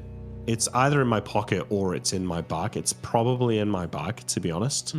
So I guess I will try and do that then. I will try and open the bag and pickpocket the badge into a pocket as I open it for him. Yeah. Give me And, a pickpockets check. Yeah. Oh, fuck. Natural 1. So you're opening the always- bag. It's the worst timing, dude. He sees the chain mail and his eyes like start to glitter. That's fucking great shit. And you're pulling the badge out and it sort of slips from your fingers awkwardly. Maybe you like accidentally poke yourself with the pointy end on a natural 1 and it like tumbles to the ground. The man sees it. He looks at you. And he looks at that, and he looks at the Leech Love, and he looks at the person that you've got tied up, which at first he didn't give a shit that you had someone tied Yeah. up. And all of a sudden, like there's a picture coming together in his mind. And he stands up, not having touched your badge yet. And he goes, Aren't you the guys who came through and put a sword through poor Bruce's head? It's more through his neck than his head, I think. What the Yeah, heck? but Bruce caused an issue. What are you two you gonna doing cause an down on issue? the docks? We're Picking handling up a criminal. business.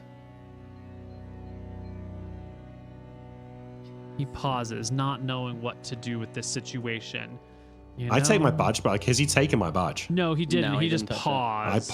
I put it in a pocket, and while he's paused, I like tie my bag back up and put it back on my shoulders. Yeah, you actually give me a charisma check there, both of you boys.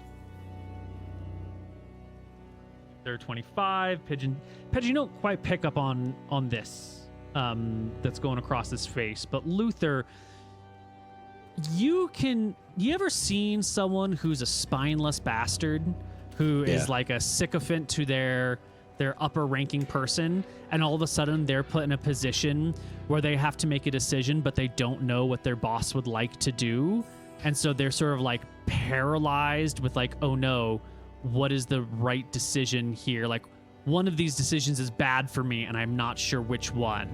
Right? It's like I think that we gazing into take the void of Ted Cruz when he's talking somewhere. I close my bag back up. I put it back on. I say, keep the gold, and then I think we start walking. Yeah. There's a pause where he's like, I should probably take these guys. Followed by like a, oh no, I should take him to the boss. No, I should kill him. And there's this, you leave the gold, you take your stuff, you start to walk away.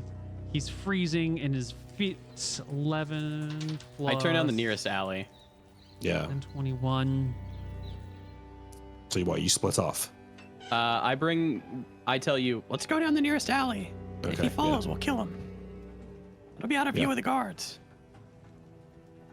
we go and I prepare an assassinator around the alley. Yeah, you guys hurry I'm stabbing the first one who comes around. down the road. But I guess it's a little bit in at the alley, I guess. Yeah, it's Is going to that be what's a wrong? little Yeah. bit before an alley. A lot of these buildings are crumbled, so like a lot of what were alleyways are now just rubble filled, and there's no more like nice walls to hide behind. So it's going to be a few hundred feet before you get to anything resembling an alley.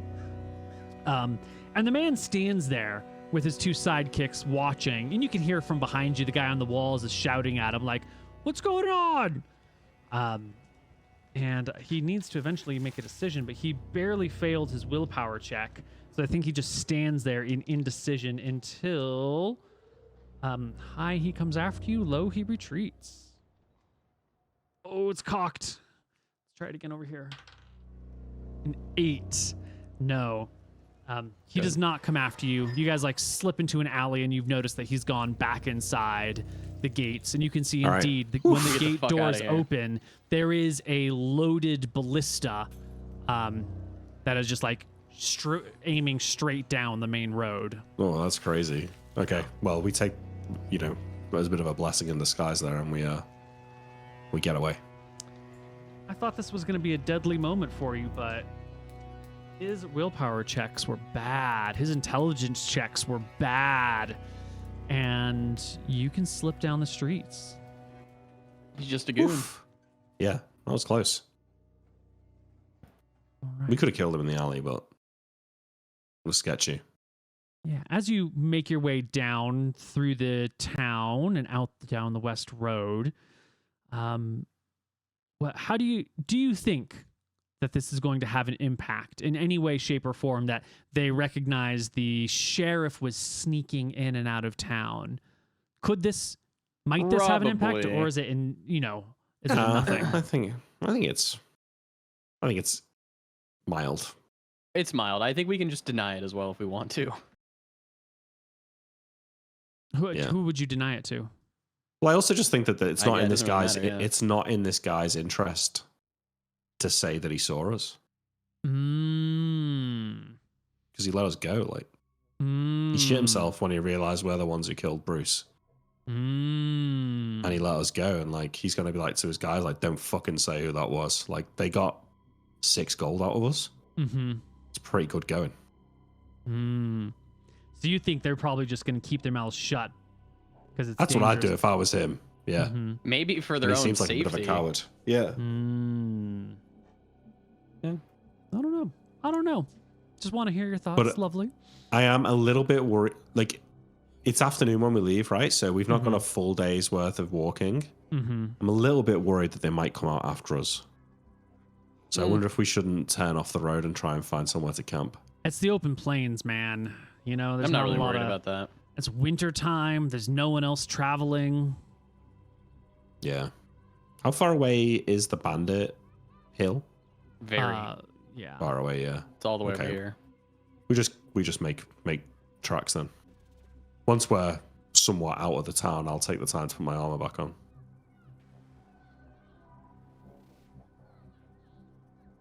We go. Yes.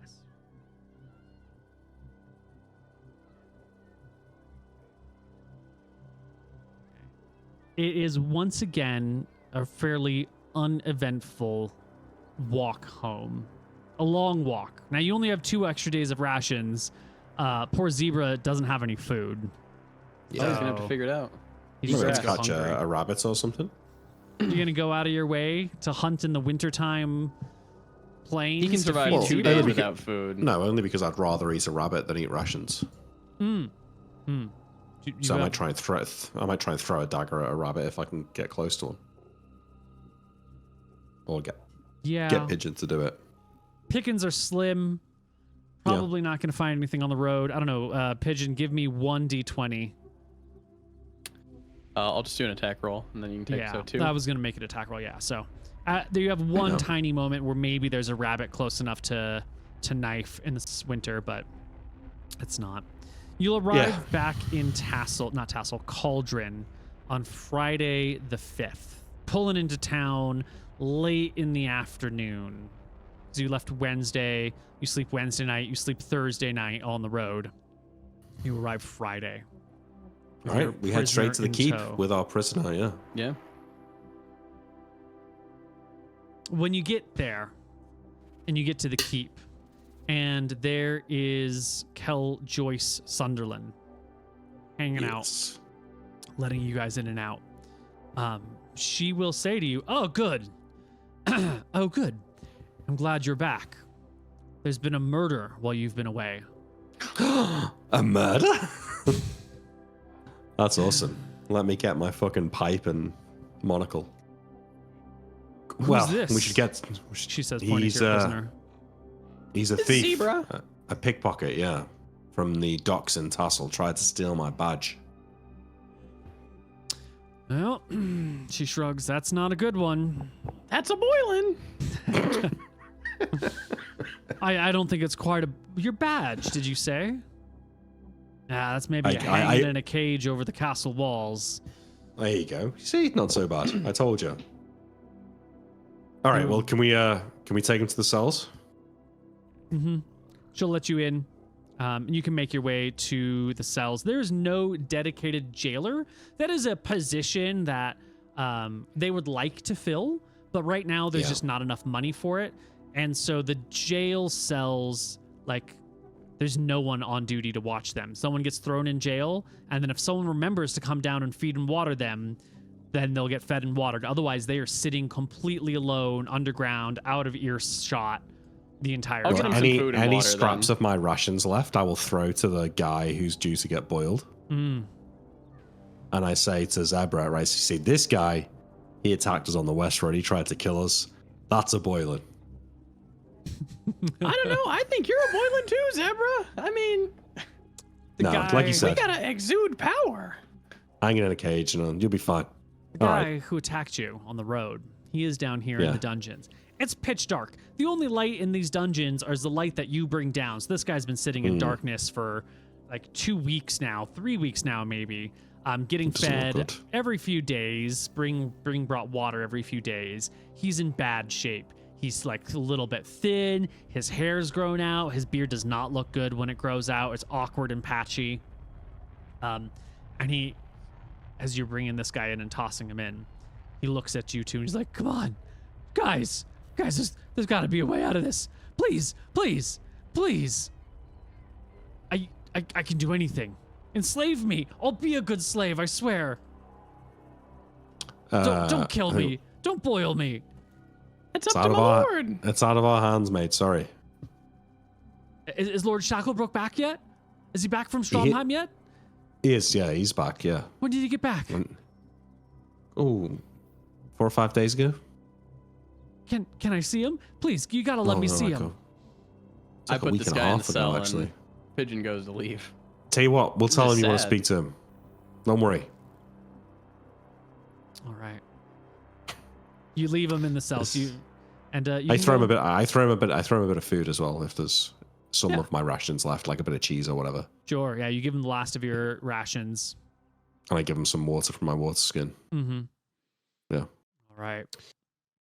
All right, we head Recording- up. I look for Basil, yeah, to report back. Yeah. He'll arrange a meeting for you for Lord Shacklebrook in 2 days because the Lord is very, very busy. But did you know, Sheriff, there's been a murder? I heard all Detective. about. Well, There's a I was murder. told. Yes, I was Wait, told. who died? Yeah, who's dead? One of the local goat men. Not goatmen, but goat herders. Well, we'll get on it first thing in the morning. Gruesome thing. A lot of Really? blood, a lot of violence. Yeah, not just a simple stabbing. Oh, crime of passion then. Maybe it's a werewolf. Anyone been arrested? Was it a full moon last night, Koibu? There's been no sheriff here to arrest people. No, not a full moon last night. Is the When was the crime murder? scene still? It was found today. The body still there, or? Unless someone's moved it. All right. Well, When was the last full moon? 7, 14, 15, 16, 17, 18 days ago. Okay, Okay, it's I notable. rule out a werewolf then. good detective work. Yeah. Well, it wasn't a werewolf then. Already Okay. making progress. All right, we want to do that next time. Yep. I think that is Yeah. what we'll save for our next session. That sounds fun. Yeah. Congratulations, party. You have once again survived a low combat encounter, but let's still dole out some XP. So we have the Shacklebrook encounter. I made him blush. Shacklebrook. That's true. Yeah, you did make him blush a little bit. I don't think there was anything particularly, like you didn't particularly go out of your way to or succeed in pleasing him. You didn't particularly fail him or annoy him. There was a little bit of humorous blushing there. I don't think your relationship with him was significantly impacted, so minimal experience here. There was the Brim Street Boys. I was worried for a second that those weren't the Brim Street Boys and we were just talking about some randoms. I suppose it could have been actually, because we did just say we want to speak to the boys. Yeah, you did. It'd been funny. It'd be funny if they were just like Steel Team 6. Just some lads. Yeah. Okay, so the Brim Street Boys, you did successfully, get to the goals that you needed. So that was a successful negotiation. And we arrested someone. Yeah, we'll get to that in a bit. Yeah. Mm. I don't think you definitely didn't fail. You didn't make it. You didn't suck up to them and otherwise be like, please, Brim Street Boys, help us out. But I don't think that I was going to give extra experience if you really made the social dynamic come off more strongly. But I think we did a middle of the road success on that. You got what you needed. You didn't bow to them in any way, shape, or form, but it didn't really feel like Shacklebrook was the Lord in that situation. I don't know. We took one of their men and we arrested them, Neil. In front of all of them, yeah. Yeah, in front but of there the was whole a lot crew. of look, we're all thieves. We understand. We'll look the other way. There was a Nick little did bit of do that, yeah. personal level camaraderie rather than I am imposing my Lord's will upon the people, which is fine. You're getting average experience instead of bonus experience. I just want to let you know how it's being determined. You did all the stuff with Zebra, which went great. The Zebra encounter, you succeeded in not using him as a bargaining chip. I thought for a moment there you might offer to give them back Zebra in exchange for something, which you didn't do, and I like that. So they're extra experience for dealing with Zebra and not max experience, because there was a moment where you're like, oh, he'll be back in a couple of weeks. That felt like you were coming to the middle a little bit more than Shacklebrook would have wanted, but that's all right. You're Well, still I getting did XP. pipe up and say, well, He's it's in up for to Lord boiling. Shacklebrook. But But Nick was trying to dissuade. Yeah. And then the top of the stairs encounter, which just got bad dice and good dice, which sort of neutraled each other out. And I think you had some nice decisive. You didn't start a fight. You didn't run away. You just were kind of like, without saying it, you're like, yes, I am the sheriff and I'm leaving. Which I think was the right way to handle that situation. Yeah. The extra gold being paid, though, maybe instead of max XP, we'll do 75% XP for managing that. Okay. You guys you're still doing great. No combat, no bonuses of it, all for any of that stuff. Oh, but we did survive. I like to give a little XP for surviving a session, no matter what. So 2, 4, 8 is 1,600 divided by 2 is 800 experience each, which seems a little high, but this was a very dangerous mission. Joey Silversong is a 6th level bard. He can... Ooh, 6th level bard, eh? Yeah. Yeah, he can ball of force you into the water, which is no good for you. I was You don't wondering want what that. spell he was referring to. Ball of force and separate. Whichever Nice. angle you're sitting at, he'll knock you into the water. Classic. That's why he hangs out in the dark, so it's the only way to make those spells useful. Mm-hmm. True. Top of the cliff would be good, but then you'd have to stay right next to the That's cliff true. all the time. The docks, there's always an angle nearby, Yeah. So 880, nothing else? That's it. Well, yeah, okay. Cool. That's like halfway to level 4 for you. Yeah, 3, yeah, yeah. 895 experience to go. to level 3. Oh, you're so close. And level 3 will be really good because I'll get an extra +1 to hit and I'll get specialization, which would be huge. Extra attack every other round. You're counting that chicken before it's hatched already? I'm counting more than the chicken. I've got the chicken. I've accounted for a year's worth of eggs. All right. Well, next time we'll deal with the murder of the goat herder. Oh, nice. Yeah. All right. Or not. The murder of the herder. The verger. The herder murder. Herder murder. All right. That's it, everybody. Bye-bye. See you later. Bye bye.